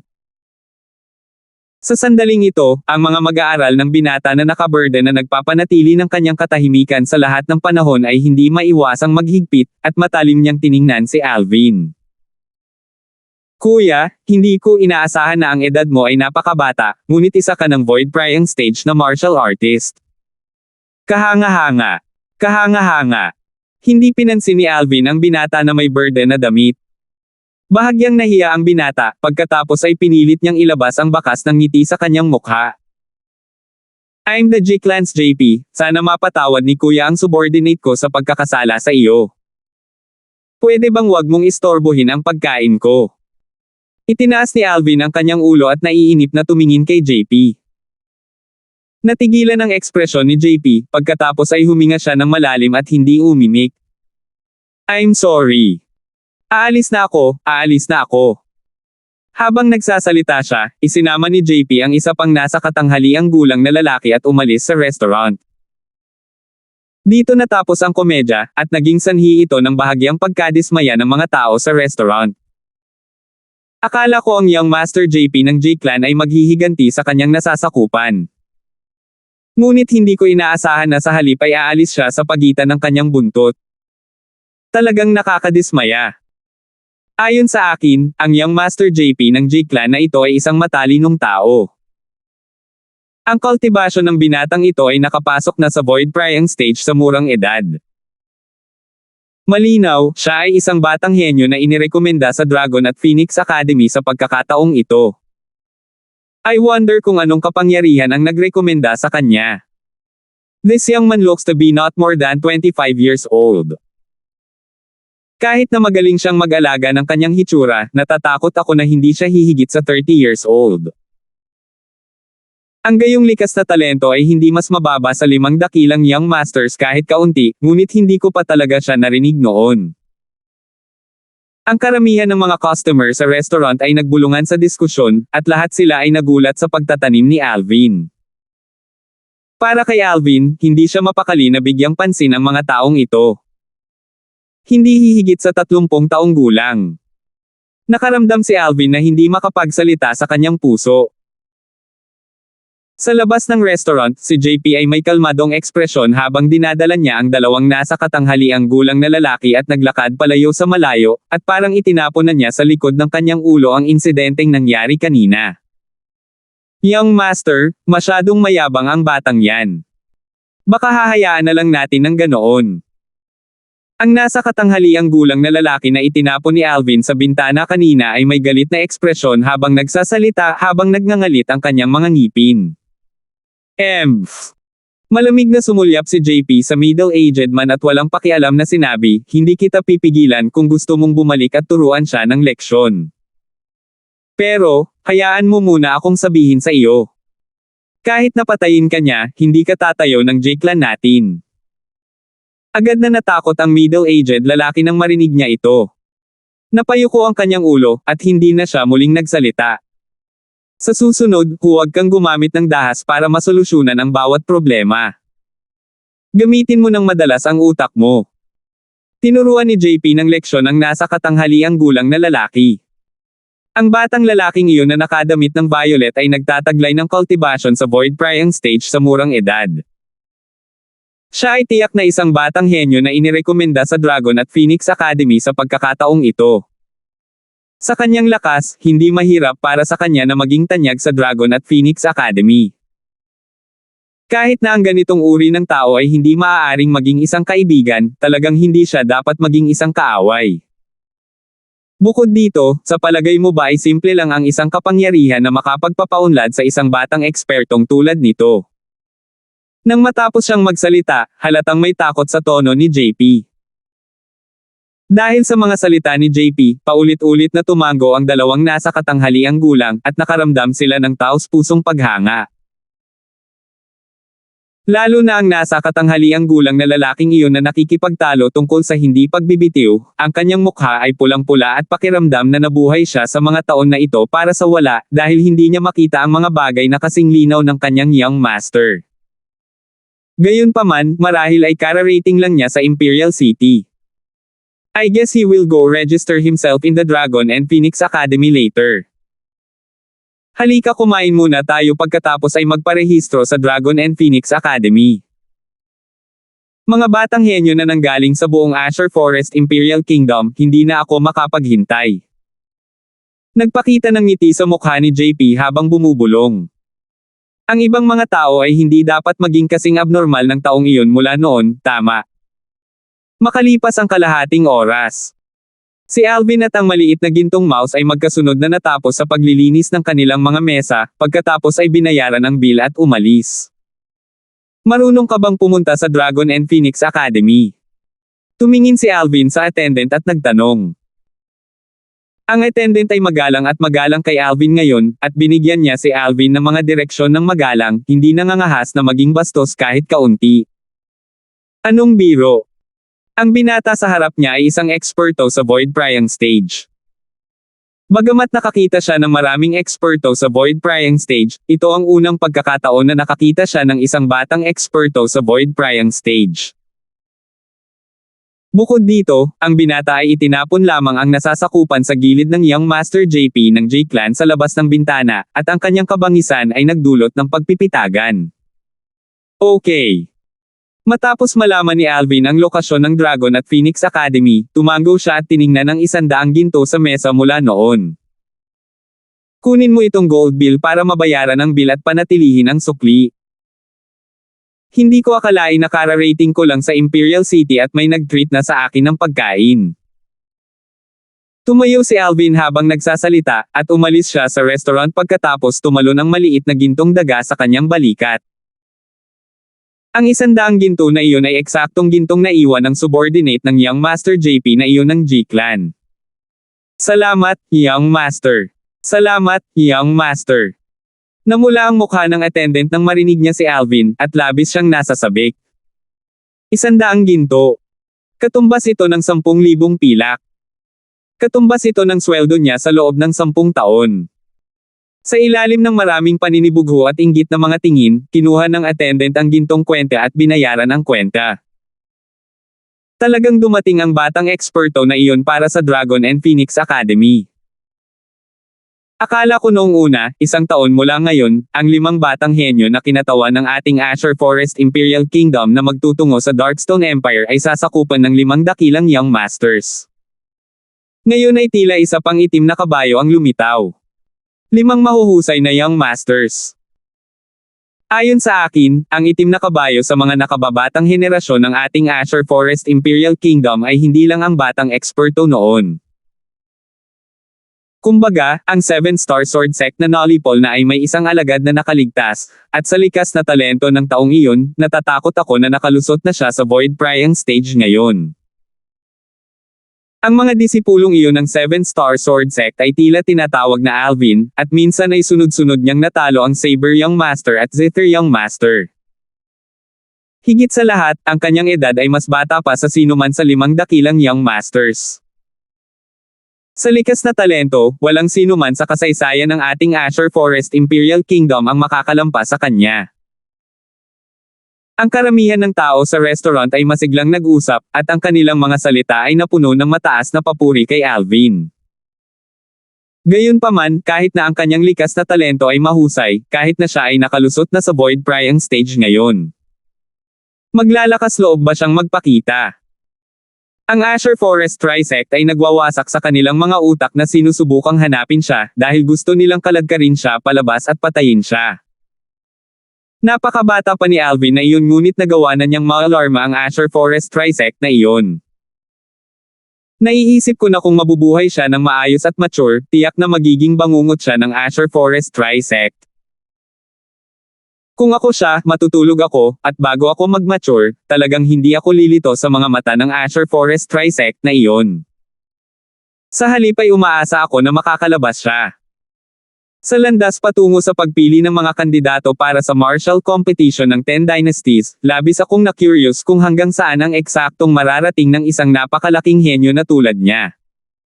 Sobrang curious din ako. Natural na hindi alam ni Alvin na pinag-uusapan siya ng maraming tao sa loob ng restaurant na kakaalis niya. Sa kasalukuyan, nakarating na siya sa labas ng Dragon and Phoenix Academy. 478. Nakatayo si Alvin sa bukas na lupa at nakikita niya ang maraming kabataang henyo na sunod-sunod na naglalakad dito mula sa lahat ng direksyon. Ang excitement at pagmamataas ay nakapaloob sa pagitan ng kanilang mga kilay. Napakaraming tao. Lahat sila ay mga tao na inirerekomenda ng iba't ibang kapangyarihan ng Azure Forest Imperial Kingdom. Nagulat si Alvin nang makita niya ang napakaraming tao, ngunit mabilis niyang naintindihan. Ang ilang araw na ito ay ang huling ilang araw para sa mga batang henyo ng iba't ibang kapangyarihan upang magparehistro para sa Dragon at Phoenix Academy. Maraming tao ang dapat na dumarating lamang upang magparehistro sa loob ng ilang araw na ito. Nag-isip si Alvin sa kanyang puso at ang kanyang tingin ay nauuna. May isang archgate doon. Sa gilid ng tarangkahan ay nakatayo ang isang mataas na steel at 4 na malalaking salita ang nakaukit sa napakagandang sulat sa steel. Dragon at Phoenix Academy. Ang 4 na salitang ito ay inukit ng sabay-sabay ng walang tigil, at napuno ang mga ito ng walang kapantay na mabangis na aura. Ipinapalagay ko na personal itong inukit ng isang eksperto. Naisip ni Alvin sa kanyang puso. Sa kasalukuyan, may 3 matandang lalaki na nakaupo sa likod ng mga mesang bato na nakatayo sa harap ng archgate, at isang brush at tinte ay inilagay ng maayos sa batong mesa. Ang mga batang henyo na bumulwak mula sa lahat ng direksyon ay sunod-sunod na dumating bago ang 3 matandang lalaki, pagkatapos ay binawi nila ang kanilang pruweba at ipinasa ito upang siyasatin ng 3 matandang lalaki. Pagkatapos nilang suriin na walang mali, kukumpletuhin ng 3 matandang lalaki ang pagpaparehistro para sa kanila at bibigyan sila ng command token. Ang mga taong nakakuha ng command token ay masayang dadaan sa archgate at lalakad papunta sa Dragon and Phoenix Academy. Talagang napakaraming tao. Tumingin si Alvin sa 3 napakahabang linya sa harapan niya at hindi napigil ang iling ang kanyang ulo, pagkatapos ay bahagyang lumingon ang kanyang katawan pasulong habang balak niyang pumila. Sa sandaling ito, umuungol. Isang malakas na dagandong ang tumunog sa tainga ni Alvin, at ito ay parang isang kulog. Hindi lang naalarma nito si Alvin, maging ang mga batang henyo na nakapila ay hindi maiwasang lumingon at tumingin. Lumingon si Alvin. Sa isang sulyap nakita niya ang isang napakalaking leopardo na naglalakad papunta rito, at kahit saan ito dumaan, lahat ay lalayo. Ang buong katawan ng leopardo na ito ay nababalutan ng puting balahibo ng nyebe, tulad ng puting apoy na nag-aapoy, at sa tuwing bubuksan nito ang bibig ng dugo upang maglabas ng mahinang dagandong, ito ay magpaparamdam sa iba ng lamig na nagmumula sa kaibuturan ng kanilang mga puso. Snow Leopard. Bahagyang nagulat si Alvin dahil hindi niya inaasahan na may mga taong gumamit ng mabangis na hayop para gumalaw sa Imperial City. Ang Snow Leopard ay isang ika-7 antas ng Nascent Soul Stage na mabangis na hayop. Sa puso ni Alvin, 2 salita ang lumabas sa unang posibleng sandali. Ang cool ng acting. David ng Yin Clan ito. David, ang pangalawang Young Master ng Yin Clan. Sa natural na talento, mas mababa lang siya sa 5 dakilang Young Masters ng ating Azure Forest Imperial Kingdom. Narinig ko na siya noon pa man. Dahil kaya niyang paamuhin ang isang Snow Leopard, ang lakas ng pangalawang Young Master ng Yin Clan na ito ay tiyak na nasa ika-7 antas ng Nascent Soul Stage o mas mataas. Ang pangalawang Young Master ng Yin Clan na ito, si David, ay 29 na ngayong taon. Kumbaga, ang kanyang cultivation ay nakapasok na sa ika-9 na antas ng Nascent Soul Stage. Maraming tao ang nagbulungan sa talakayan, at pinayagan din nito si Alvin na malaman ang tungkol sa pagkakakilanlan ng taong dumating. Yin Clan. Tumaas ang kilay ni Alvin dahil hindi pa niya narinig ang clan na ito. Gayunpaman, maaaring ipagpalagay na marahil ito ay isang angkan sa Imperial City ng Azure Forest Imperial Kingdom, at hindi ito isang ordinaryong angkan. Naunawaan ito ni Alvin mula sa mga nakakatakot na tingin ng maraming kabataang henyo. Haha! David, napaaga ka talaga. Sa sandaling ito, isang malakas na tawa ang umalangaw-ngaw.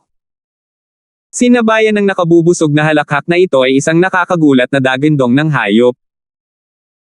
Isang napakalaking lobo na may itim na guhit na balahibo ang lumitaw, at ang pares ng dugong pulang mga mata nito ay nakatitig sa snow leopard na parang maaaring sumunggab at labanan ang snow leopard anumang oras.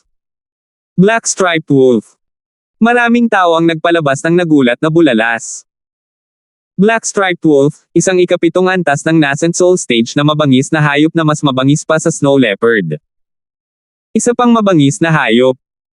Maraming kabataang henyo ang tumingin sa taong nasa likod ng Black Striped Wolf na may inggit.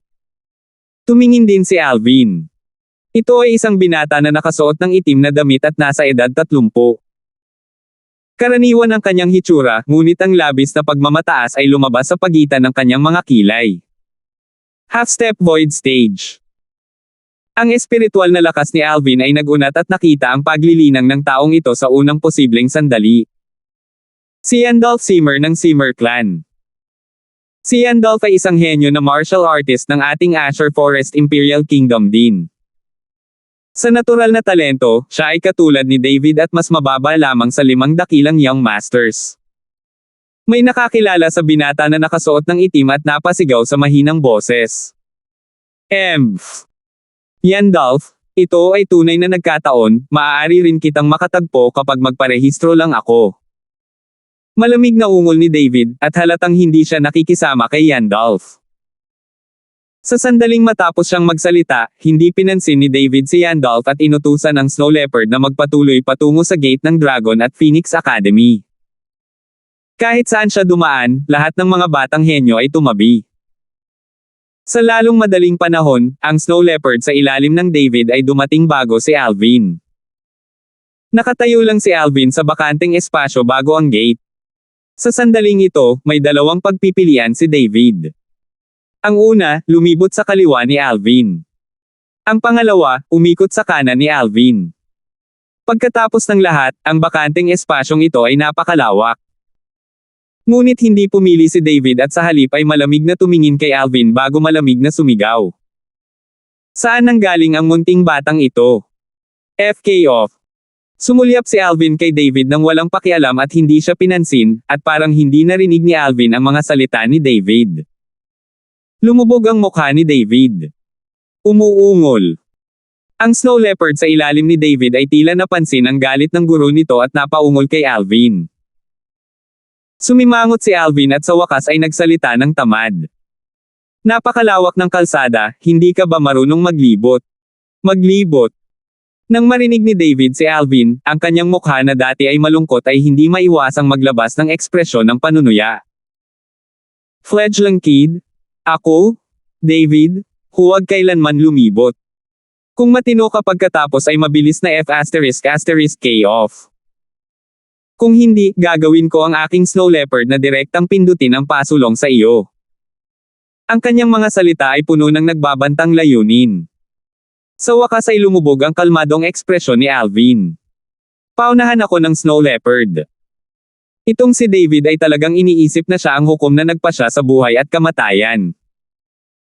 Kung gayon, gusto ko talagang malaman kung paano mo idiin ang iyong Snow Leopard sa ibabaw ko. Ang kalungkutan sa mukha ni Alvin ay nawala sa isang iglap, at napalitan ito ng isang napakatalino na ngiti. Dahil sa mga salita ni Alvin, hindi napigilan ni David na sumimangot. Bilang pangalawang Young Master ng Yin Clan at isang martial artist na nagtataglay ng pambihirang natural na talento sa martial Dao, natural na imposible para sa kanya na maging tanga.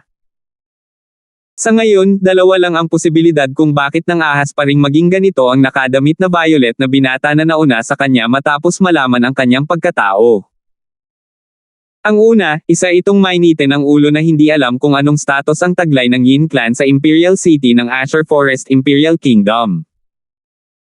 Pangalawa, ito ay isang pag-iral na may nakakagulat na background at hindi natatakot sa kanyang Yin clan. For a time, sa halip ay nagsimula siyang mag-alinlangan. Umuungol. Nang nag-aalangan si David, isa pang dagandong ng hayop ang umalangaw-ngaw. Isang binata na may berde na damit ang nakaupo sa isang napakalaking tigre na natatakpan ng asul na balahibo ng langit at lumakad. Kahit saan dumaan ang tigre, ang mga tao sa kalsada ay kumikislap. JP. Tumaas ang mga kilay ni Yandolph na nakaupo sa black striped wolf, at binati niya ang binata na may berde na damit. Siya yun. Nakilala ni Alvin ang taong dumating. Eksakto ang binata na nakaberde ng damit ang nakilala niya kanina sa restaurant. Sa oras na iyon, itinapon niya sa bintana ang simple-minded subordinate ng binata. Ang orihinal na akala ni Alvin ay tatayo ang binata para sa kanyang nasasakupan. Pero sa hindi inaasahan, diretsyong umalis ang binata. Sa oras na iyon, alam ni Alvin na ang taong ito ay isang taong napakaplano, at bago pa lubos na maunawaan ng binata ang background ni Alvin, talagang imposible para sa binata na gumawa ng gulo para kay Alvin. Ang ganitong uri ng tao ay lubhang nakakatakot. Si JP ng J-Clan. Sa mga tuntunin ng likas na talento, ang JP na ito ay isang figure ay nakapantay nina David at Yandolph. Ang kanyang edad ay 29 lamang, ngunit ang kanyang paglilinang ay nakapasok na sa ika-9 na antas ng Nascent Soul Stage. Maraming kabataang henyo ang nakakilala kay JP. David, dapat masunurin kang umikot. Haha. Hindi mahahalata na tumanggo si JP na may kasamang ngiti kay Alvin, pagkatapos ay tumingin siya kay David na sumakay sa snow leopard at tumayo sa harap ni Alvin, at tumawa siya ng malakas. Walang kulang sa pangungutya sa loob ng kanyang pagtawa. Malinaw, hindi nakasama ni JP si David. Si Yandolph ay tumingin din kay David, at ang mga sulok ng kanyang bibig ay kumulat sa isang bahagyang nakakatuwang ngiti. David, umikot ka ng masunurin. Sa tingin mo ba ang daan bago ang gate ng Dragon at Phoenix Academy ay pagmamay-ari ng iyong Yin clan? Si David ay orihinal na naghihinala sa background at pagkakakilanlan ni Alvin, ngunit ngayon na siya ay kinutya ng kanyang mga matandang karibal, ang kanyang mukha ay agad na namula at siya ay labis na nagalit, na naging dahilan upang siya ay tuluyang mawalan ng dahilan. Anak, bibigyan kita ng huling pagkakataon. FK off. Kung hindi, kukunin ko ang buhay mo. Ang nagyayelong malamig na mga mata ni David ay nakatitig kay Alvin habang siya ay sumisigaw ng mahigpit. Sa sandaling ito, inilabas niya ang lahat ng kanyang galit kay Alvin. Gusto mo ang buhay ko? Umiling si Alvin at walang pakialam na sinabi, may isang malaking bakanteng espasyo dito at ang mga nakamasid na mga kabataang henyo ay makapagpapatoto na ako ang unang nakatayo dito. Sabi nga sa kasabihan, first come, first serve. Nauna ako, at ikaw ay dumating mamaya. Logically speaking, it should be you to go around. Ngayon, gusto mo talaga ang buhay ko para sa walang kwentang bagay na ito. Nang matapos magsalita si Alvin, bagamat kalmado pa rin ang kanyang tono, kumikislap na ang kanyang mga mata sa nakakatakot na malamig na ilaw na mahirap pansinin. Nagalit si Alvin. Nabaliw na ba ang binatang ito? Alam ba niya kung sino ang kausap niya? Siya rin ay isang batang henyo na na-recommend sa Dragon at Phoenix Academy. I wonder kung aling kapangyarihan ang nagrekomenda sa taong ito, wala bang ibang tao ang kapangyarihang iyon? Ang isang maliit na kabataang tulad nito ay mairerekomenda rin sa Dragon at Phoenix Academy. Maghihirap siya. Siyempre. Sikat ang ugali ni David sa pagiging masama. Dahil hindi alam ng binatang ito kung paano pahalagahan ang kabaitang ipinakita sa kanya ni David ngayon, tiyak na magagalit siya kay David. Ang nakapalibot na pulutong ng mga batang henyo ay bumulong sa talakayan. David, sa tingin ko ang kapatid na ito ay lohikal na nagsasalita. First come, first serve ang dapat i-stress sa lahat. Sa sandaling ito, dahan-daang naglakad ang napakalaking tigre na si JP, at nang makarating ito malapit sa Alvin, lumibot ito sa kanya. Pagkatapos noon, tumingin si JP kay David, at nanatiling pareho ang pangungutya sa kanyang mukha. JP, lalo kang nagiging tanga habang tumatagal. Malamig na sumulyap si David kay JP, pagkatapos ay bumaba ang tingin niya kay Alvin bago nakangising sabi. Talagang naglibot ka para sa isang maliit na bata na tulad nito. Ngayon, ipapakita ko sa iyo kung paano ko, David, gagawin ng taong ito na maaaring magpalibot sa kanya upang masunurin na mahiga. Nang matapos siyang magsalita, ang tono ni David ay napuno ng kalupitan. Pindutin ang pasulong. Sumigaw si David sa mahinang boses at inutusan ang Snow Leopard. 479. Kasabay ng mahinang sigaw ni David, ang mga tingin ng pulutong ng mga batang henyo sa paligid ng gate ng Dragon at Phoenix Academy na binaril kay Alvin ay napuno ng awa. Nadama nilang lahat na malapit nang magdusa si Alvin. Umuungol. Itinaas ng Snow Leopard ang ulo nito at umungal ng paputok, at ang lakas ng dagindong nito ay yumanig sa kalangitan. Gumalaw ang napakalaking katawan nito, umaakyat patungo kay Alvin habang ibinukan nito ang dagwang bibig at mabangis na kumagat kay Alvin. Nang kagatin na ng Snow Leopard si Alvin. Tumili.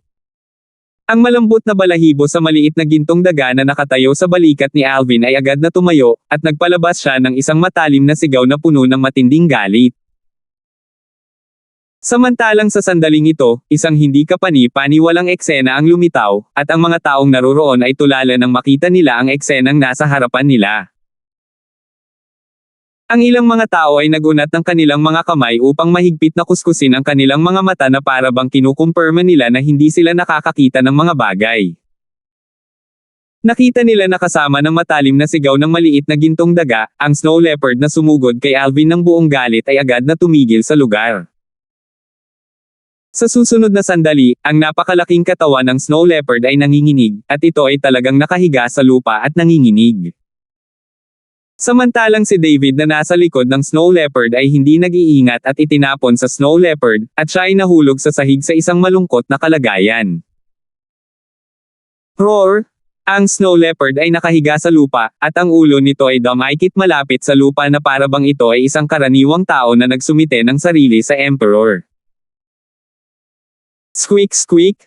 Ang maliit na gintong daga ay tumayo sa balikat ni Alvin at itinaas ang kanyang harapang paa na parang tao, pagkatapos ay ipinagmamalaki niyang itinaas ang kanyang ulo na parang siya ay isang mataas na emperador.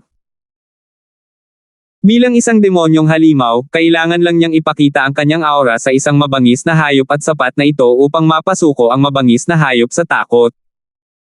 Ang eksenang ito ay naging sanhi ng pagkatulala ng lahat. Isang mabagsik na mabangis na hayop na si Snow Leopard ang talagang nagpatira pa sa harap ng alagang daga. Hindi ka panipaniwala. Ito. Kailan pa naging duwag ang Snow Leopards?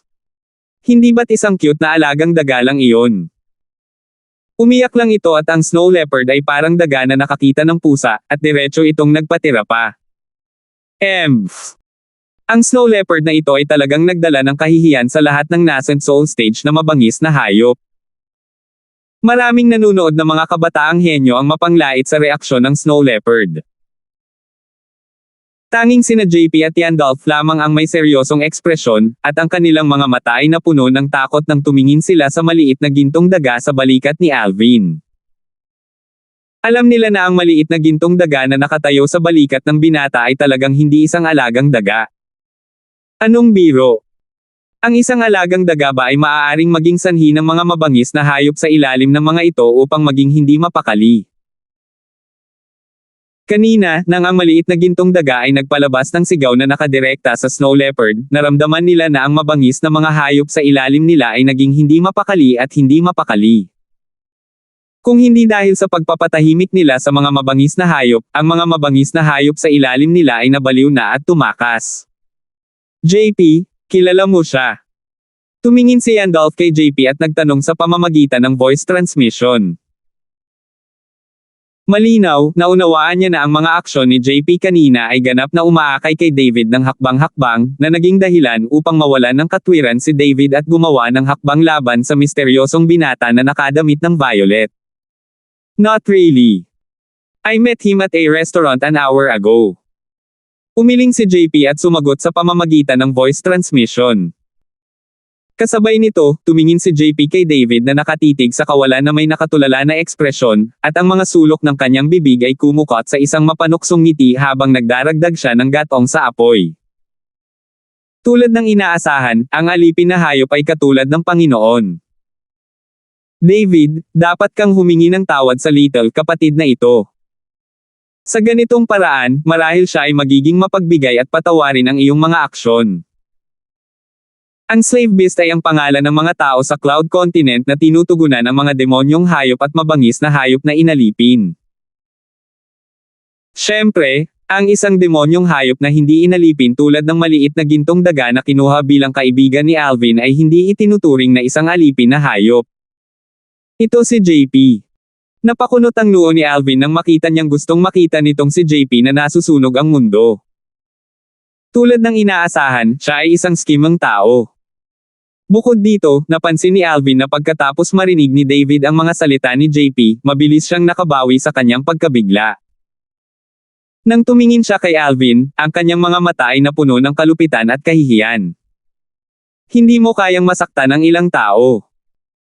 Walang pakialam na nagsalita si Alvin nang makita niyang si David ay malapit ng sumiklab. Anak, nililigawan mo si kamatayan. Malakas na sumigaw si David, at ang kanyang boses ay puno ng matinding galit. Swoosh!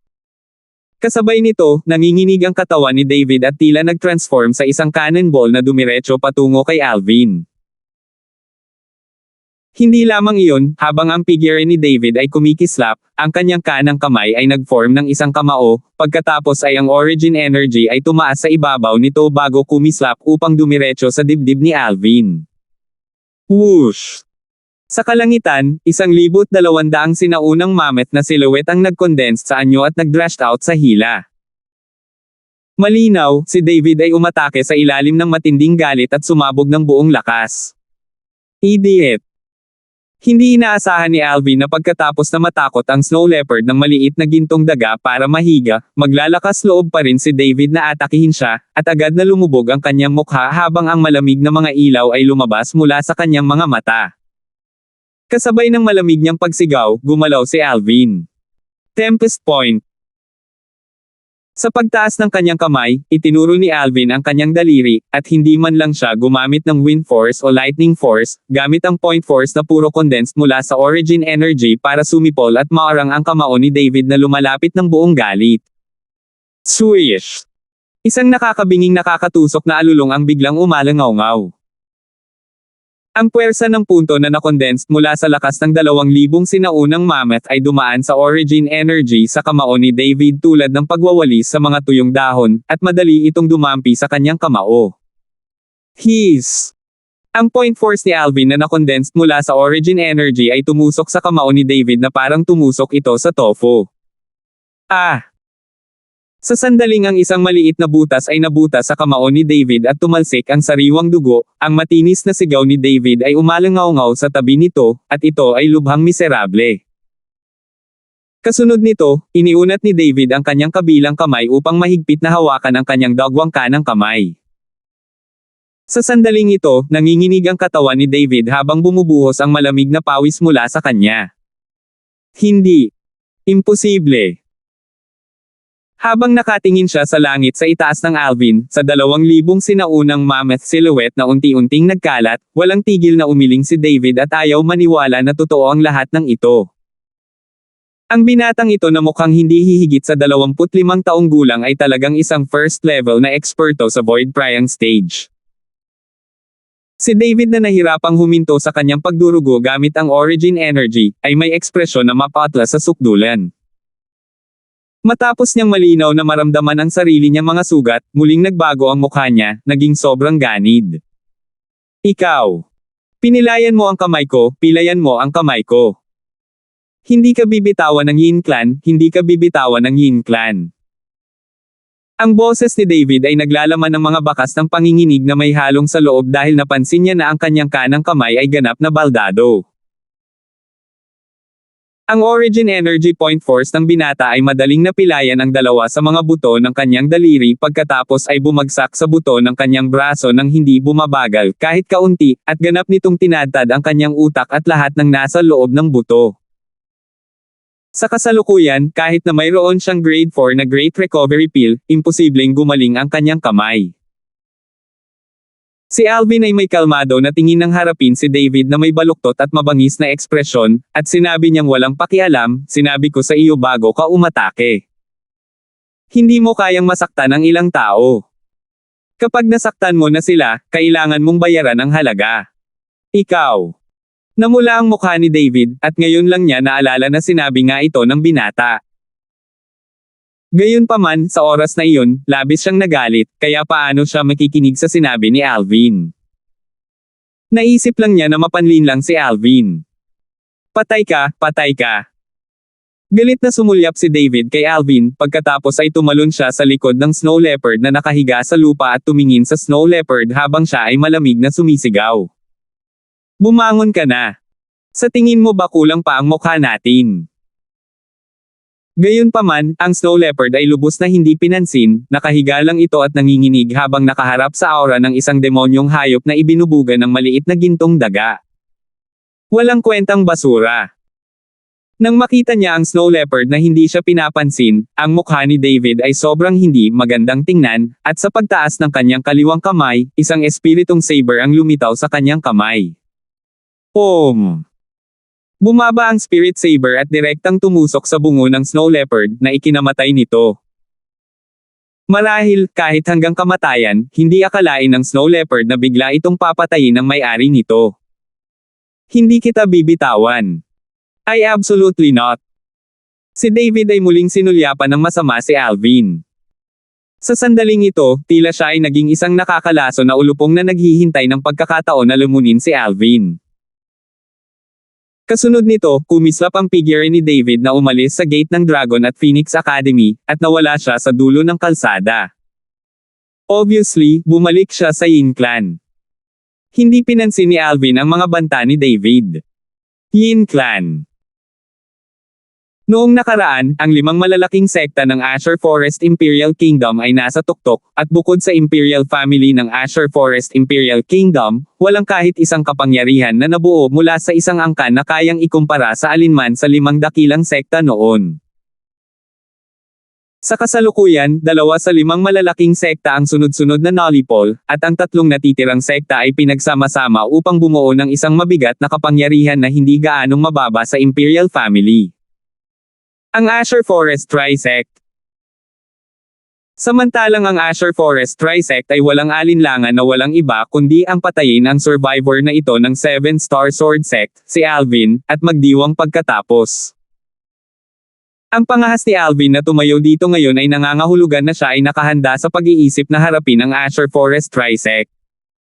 Hindi man lang siya natakot sa Azure Forest Trisect. Matatakot ba siya sa isang Yin Clan?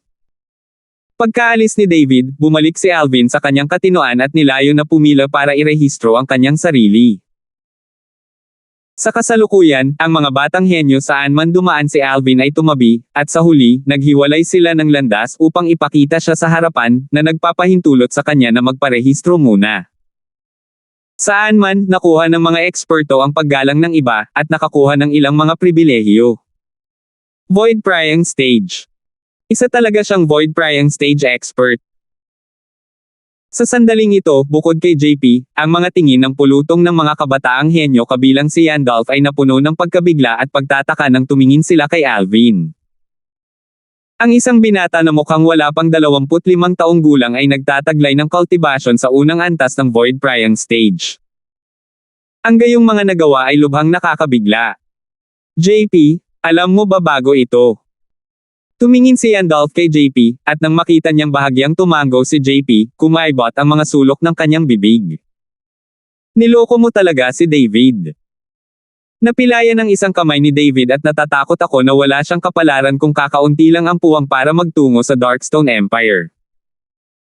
Kasabay ng pagsasalita ni Yandalf, ang mga tingin ng karamihan sa mga batang henyo ay bumaba kay JP, at nakaramdam sila ng lamig sa kanilang gulugod. Kung sinabi na ang binata na nakadamit ng violet na pumutol sa kamay ni David ay isang mabangis na tigre na kayang lipulin ang lahat. Pagkatapos itong si JP ay isang makamandag na ahas na pumatay sa iba ng walang bakas. Ang dating ay higit na nakakatakot sa kanila. Sa ilang salita, napilayan niya ang numero 1 henyo ng kasalukuyang nakababatang henerasyon ng Yin Clan. Ilang tao sa mundo ang may kakayahan nito? 500. Sa ilalim ng mga tingin ng lahat ng naroroon, hakbang-hakbang na naglakad si Alvin upang makarating sa harap ng isang stone table sa labas ng gate ng Dragon at Phoenix Academy. Senior. Sa di nagtagal, napansin ni Alvin na ang matandang lalaki sa likod ng stone table ay nakatingin sa kanya na may nakatutuwang ekspresyon, at hindi niya maiwasang paalalahanan siya. Nakabawi sa kanyang pagkabigla ang matanda at ngayon lang niya napagtanto ang pagkawala ng katinoan na naging sanhi ng pamumula niya sa kahihiyan. Pagkatapos ay iniunat niya ang kanyang kamay. Binata, ang iyong patunay ng rekomendasyon. Sa kasalukuyan, pagkatapos makita ng matandang lalaki ang pagtatanim ni Alvin, ang kanyang tono ay bahagyang magalang. Senior, ito ang aking patunay ng rekomendasyon. Itinaas ni Alvin ang kanyang kamay at binawi ang patunay mula sa kanyang spatial ring, at ito mismo ang patunay na ibinigay sa kanya ng Crimson Sky Kingdom's Emperor noong araw na iyon. Nang makita nilang tinanggap ng matandang lalaki ang patunay sa kamay ni Alvin, ang ilan sa mga nakapaligid na kabataang henyo ay hindi napigil ang lumapit, at ang kanilang mga tingin ay diretsyong tumutok sa patunay ng rekomendasyon na unti-unting bumubukas sa mga kamay ng matanda. Kahit na ang mga batang henyo sa outer circle, lahat sila ay may mga curious expression. I wonder kung saang kapangyarihan siya galing. Naningkit ang mga mata ni JP at napuno siya ng kuryosidad sa pagkakakilanlan ni Alvin sa kanyang puso. Ang Yandalf na iyon ay tumingin na rin sa eksenang nasa harapan niya ng may interes. Na-curious din siya. Crimson Sky Kingdom. Member ka ng Crimson Sky Kingdom. Sa wakas, nalaman ng matanda ang background ni Alvin mula sa patunay ng rekomendasyon na si Alvin ay lumipas na, at hindi niya maiwasang mapasigaw sa gulat. Crimson Sky Kingdom. Bagamat hindi malakas ang boses ng matanda, tila napakalinaw nito sa ilalim ng tahimik na kapaligiran sa paligid. Siya ay mula sa Crimson Sky Kingdom. Kilala ko ang Crimson Sky Kingdom. Isa ito sa mga kaharian sa gitna ng napakaraming kaharian na nasa ilalim ng ating Azure Forest Imperial Kingdom. Wala pa akong narinig na kakaibang figure na nagmumula roon nitong mga nakaraang taon, ngunit hindi ko naisip na may ganitong halimaw na lumitaw sa pagkakataong ito. Ang isang maliit na kaharian ay nakapagsilang ng isang nakakatakot na henyong martial artist. Hindi ka panipaniwala. Akala ko kanina ay miyembro siya ng ilang reclusive power sa ating Azure Forest Imperial Kingdom. Sa parehong oras na ang nakapalibot na pulutong ng mga kabataang henyo ay bumantong hininga nang may damdamin ng malaman ang tungkol sa background ni Alvin, hindi nila maiwasang bahagyang madismaya. Ang background ni Alvin ay hindi naaayon sa kanilang mga inaasahan. Kung tutusin, ang pagkabigla na ibinigay sa kanila ni Alvin kanina ay masyadong malaki, nagtataglay ng isang cultivation na nakapasok sa Void Prying stage sa murang edad. Sa mga tuntunin ng likas na talento, hindi siya mas mababa sa pinakasikat sa 5 dakilang Young Masters ng nakababatang henerasyon ng kanilang Azure Forest Imperial Kingdom. Kaya siya ay isang tao lamang mula sa isang maliit na kaharian. Tumaas ang kilay ni JP at napaisip siya sa kanyang puso. Mukhang masyado akong sensitive. Pero, kahit na siya ay mula sa isang maliit na kaharian, ang kanyang mga nagawa sa hinaharap ay tiyak na hindi maliit sa kanyang likas na talento. Ang gayong tao ay maaari lamang maging isang kaibigan at hindi isang kaaway. Isang tao mula sa isang maliit na kaharian. Bahagyang nagulat si Yandalf. Hindi nagtagal, natahimik na naman ang mga taong naroroon. Dahil lamang na ang matandang lalaki na nakatanggap ng patunay ng rekomendasyon ni Alvin ay nagsalita muli. Ikaw. Tinatawag kang Alvin. Napuno ng pagtataka at pagtataka ang boses ng matanda. Alvin. Nang tawagin ang pangalang ito ng matanda, matapos tumahimik ang kapaligiran sa pinangyarihan, para itong bato na nagdulot ng 1,000 alon at tuluyang nagkagulo ang eksena. Alvin. Hindi ba si Alvin ang walang katulad na henyo ng 7-star sword sect? Kumbaga, noong nalipol ang 7-Star Sword Sect, ang mga nakatataas sa 7-Star Sword Sect ay naglagay ng kanilang buhay sa linya para paalisin si Alvin, at kinuha siya bilang pag-asa sa hinaharap ng 7-Star Sword Sect. Hindi ba niya gusto na si Alvin na ang Azure Forest Trisect ay walang ibang hinihiling kundi ang pumatay at magdiwang pagkatapos gawin ang gawa, di ba? It wouldn't be such a coincidence. Hindi ba siya mula sa isang maliit na kaharian? Baka naman may kapareho siyang pangalan. Sa ilalim ng mga alon ng talakayan, ang mga tingin ng mga batang henyo na naroroon sa eksena ay bumaril kay Alvin, at tila gusto nilang makuha ang kumpirmasyon ni Alvin. Ang tatlong matandang lalaki na namamahala sa pagpaparehistro ay nagpapakita ng kanilang mga tingin bilang Alvin ngayon din. Ikaw. Napansin ni Alvin ang matandang lalaki sa harap niya na nakatingin sa kanya, ngunit nag-aatubiling magsalita. Nahulaan ni Alvin kung ano ang iniisip ng matanda at bahagyang tumango. Tama, ako si Alvin. Bukod sa pagiging miyembro ng Crimson Sky Kingdom, isa rin akong inner court na disipulo ng 7-Star Sword Sect. Ang mga salita ni Alvin ay walang alinlangan na nagkumpirma ng kanyang pagkakakilanlan. Siya talaga. Hindi nakakagulat na ang kanyang likas na talento ay nakakatakot. Kaya siya ang Alvin na iyon. Iniisip ko kung saan nanggaling ang napakaraming halimaw sa Azure Forest Imperial Kingdom. Kaya lumalabas na siya ang walang katulad na henyo ng 7-Star Sword Sect, ang pagkakaroon na minsan ng sunod-sunod na natalo ang Saber Young Master at Zither Young Master. Agad, ang mga tingin ng mga batang henyo sa paligid na binaril kay Alvin ay napuno ng pananabik. Siya ba ang Alvin na iyon? Nagkatinginan sina JP at Yandolph ng may lihim na pagkakaunawaan, at nang magtinginan sila sa mata, nakita nila ang pagkagulat sa mga mata ng isa't isa. JP, hindi ko talaga akalain na makikita natin ang napapabalitang napakalaking henyo ng 7-Star Sword Sect. Ang boses ni Yandolph ay napuno ng emosyonal na buntong hininga. Oo, hindi ko talaga akalain.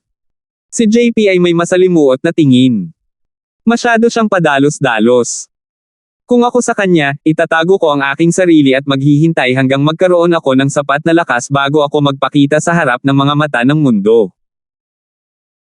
Para maiwasan ang mga gulo sa hinaharap, magiging imposible para sa mga miyembro ng Azure Forest Trisect na iyon pagkatapos niyang lumitaw sa Imperial City sa ganoong kahusay na paraan. Napabuntong hininga si Yandolph. Lahat ng tao ay may kanya-kanyang adhikain. Dahil nang ahas siyang pumunta rito, ipinapakita nito na handa na siya at hindi natatakot sa Azure Forest Trisect na iyon. Mukhang may mga palabas na makikita sa hinaharap. Ang pagpapadala ng boses ni JP ay puno ng pag-asa. Ito ang iyong command token. Ipinasa ng matanda ang command token sa kanyang kamay kay Alvin, at kasabay nito ay pinaalalahanan niya si Alvin sa pamamagitan ng voice transmission. Alvin, natatakot ako na hindi magtatagal bago kumalat ang balita ng iyong paglitaw sa Imperial City sa Azure Forest Trisect. Iminumungkahi ko na sa susunod na taon, maliban kung ito ay isang misyon na hinihiling sa iyo ng Academy na tapusin. Kung hindi, mas mabuting huwag kang umalis sa Dragon at Phoenix Academy. Sa Dragon and Phoenix Academy, kahit na ang Azure Forest Trisect ay mas matapang, hindi pa rin sila maglalakas loob na gumawa ng kahit ano sa iyo ng direkta. Seryoso ang tono ng matanda, at ang kanyang mga salita ay puno ng kumpiyansa sa Dragon at Phoenix Academy. Ang Dragon and Phoenix Academy ay ang akademya na espesyal na itinatag ng Imperial Family ng Azure Forest Imperial Kingdom upang piliin ang mga batang henyo para sa martial competition ng 10 Dynasties, at ito ay protektado ng Imperial Family. Kahit na ang Azure Forest Trisect ay mabigat at napaka-impluwensya, hindi ito sapat kapag nakatayo sa harap ng Imperial Family ng Azure Forest Imperial Kingdom. Dahil lamang sa ang Imperial Family ng Azure Forest Imperial Kingdom ay nagtataglay ng eksperto sa ikapitong antas ng Void Initiation Stage o mas mataas, samantalang ang Azure Forest Trisect ay wala. Salamat sa paalala, Senior. Nakaramdam ng init ang puso ni Alvin nang marinig niya ang matanda, at pumasok siya sa Dragon at Phoenix Academy pagkatapos matanggap ang command token. Hindi nagtagal pagkatapos niyang lumakad sa may arko na gate at pumasok sa Dragon and Phoenix Academy, isang nasa katanghaliang gulang na lalaki ang lumapit sa kanya upang salubungin siya, at ang nasa katanghaliang gulang na lalaki ay tumingin ng walang pakialam kay Alvin. Sandali lang. Ang nasa katanghaliang gulang na lalaking ito ay may matigas na ekspresyon at ang kanyang tono ay napakalamig ng yelo. Malinaw, hindi niya alam ang insidenteng naganap sa labas ng akademya kanina, at hindi niya alam ang pagkakakilanlan ni Alvin. Kung hindi, malamang na mahihirapan siyang panatilihin ang kanyang kalmado. Tumango si Alvin at naghintay sa lugar. Sa ilang sandali, nakita ni Alvin ang 2 taong naglalakad ng magkabalikat, at ito ay sina JP at Yandolph. Mabilis na nagtipon silang tatlo. Kayong 3 bagong dating, sumunod kayo sa akin. Tinawag ng nasa katanghaliang gulang na lalaki si Alvin at ang iba pa bago naglakad patungo sa mga panloob na bahagi ng Dragon at Phoenix Academy. Hindi ko talaga akalain na ikaw talaga ang walang katulad na henyo ng 7-star sword sect, Alvin. Sumunod si Alvin sa likod ng nasa katanghaliang gulang na lalaki nang biglang may narinig na boses sa kanyang tainga, at ang boses ay napuno ng emosyonal na buntong hininga. Si Yandolph mismo ang nakipag-usap kay Alvin na may bahagyang ngiti sa kanyang mukha. Walang kapantay na henyo. Umiling si Alvin. Paano ako maituturing na isang walang katulad na henyo? Gaano kahusay ang Cloud Continent? At saka, hindi banggitin ng mga dayuhang lupain, kahit na ito ay nasa loob ng Dark Cloud Dynasty, maraming mga tao ang may kakayahang magkaroon ng mga tagumpay na higit pa sa akin sa aking edad. Ang mga mata ng nasa katanghaliang gulang na lalaki na nanguna sa daan ay nagpahayag ng bahagyang pagkagulat at tumingin pa siya ng malalim kay Alvin nang marinig niyang magsalita si Yandolph, at nang marinig niya ang hindi mapagmataas o mapagpakumbabang tugon ni Alvin, hindi niya maiwasang tumango sa sarili. Hindi mayabang o mapagmataas, siya ay talagang isang mahusay na pawnla. Dark Cloud Dynasty. Natigilan ang ekspresyon ni Yandolph nang marinig niya si Alvin, at sinabi niyang may mapait na ngiti. Hindi ko ikinumpara ang Dark Cloud Dynasty sa iyo. Sa Azure Forest Imperial Kingdom, ang iyong likas na talento ay talagang maituturing na isang walang katulad na henyo. Dark Cloud Dynasty. Alam ni Yandolph ang kanyang mga limitasyon. Marahil ay nagkaroon siya ng pagkakataon na maging tanyag sa Azure Forest Imperial Kingdom at magtungo sa Darkstone Empire upang makipagkompetensya sa mga batang henyo ng iba't ibang Imperial Kingdoms. Ngunit ang pagnanais na maging tanyag sa Darkstone Empire ay halos imposible. Hindi sa banggitin ang mga batang henyo ng Dark Cloud Dynasty, kahit na ito ang mga batang henyo ng Darkstone Empire, hindi pa rin siya nang ahas na ikumpara sa kanila. Umiling si Alvin at hindi na nagsalita pa. Azure Forest Imperial Kingdom. Ni minsan ay hindi niya naisip na mananatili siya sa Azure Forest Imperial Kingdom sa buong buhay niya, kaya imposibleng hindi niya ikumpara ang kanyang sarili sa mga henyo sa Martial Daw mula sa labas ng Azure Forest Imperial Kingdom. Haha! Yandolph, iba ang pananaw ni Alvin sa atin. Nakatutok ang ating paningin sa Azure Forest Imperial Kingdom, at mas gugustuhin nating maging ulo ng aso kaysa sa buntot ng Phoenix. Samantalang si Alvin ay nagtataglay ng napakapangit na likas na talento at aalis sa Azure Forest Imperial Kingdom sa lalong madaling panahon upang gumala sa mas malawak na mundo. Tawa ng tawa si JP, at ang kanyang mga salita ay tila nakita sa isipan ni Alvin. Naging dahilan ito upang si Alvin ay hindi makatutulong mula sa bahagyang pagtingin kay JP. Nahihiyang tumawa si Yandolph nang marinig niya ito. Masyadong makitid ang paningin ko. Sa sandaling ito, dahan-daang nagsalita ang nasa katanghaliang gulang na lalaki na nangunguna sa daan. Pagkatapos ninyong lahat ay makapasok sa Dragon at Phoenix Academy, kailangan ninyong sumunod sa mga patakaran ng akademya. Sa susunod na taon, bukod sa makakalabas na kayo kapag ang akademya ay namamahagi ng mga misyon para sa inyong lahat na magkaroon ng karanasan. Kayong lahat ay may isang pagkakataon lamang na lumabas bawat buwan, at maaari kayong pumili sa pagkakataong ito. Kapag may lumabag sa mga patakaran, ang taong iyon ay mapapatalsik sa akademya at mawawalan ng kwalifikasyon para sumali sa kompetisyon isang taon mula ngayon. Sa sandaling matapos magsalita ang nasa katanghaliang gulang na lalaki, sina JP at Yandolph ay nagpahayag ng mapait na ngiti dahil hindi nila inaasahan na magkakaroon ng ganoong mga patakaran. Tumaas ang kilay ni Alvin, ngunit nanatili siyang walang pakialam.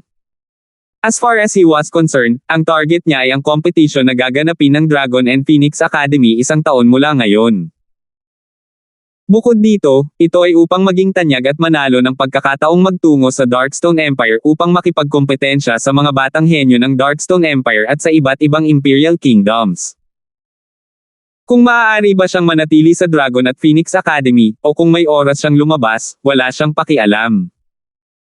Salamat po at sinamahan ninyo ako, ingat lagi mga master.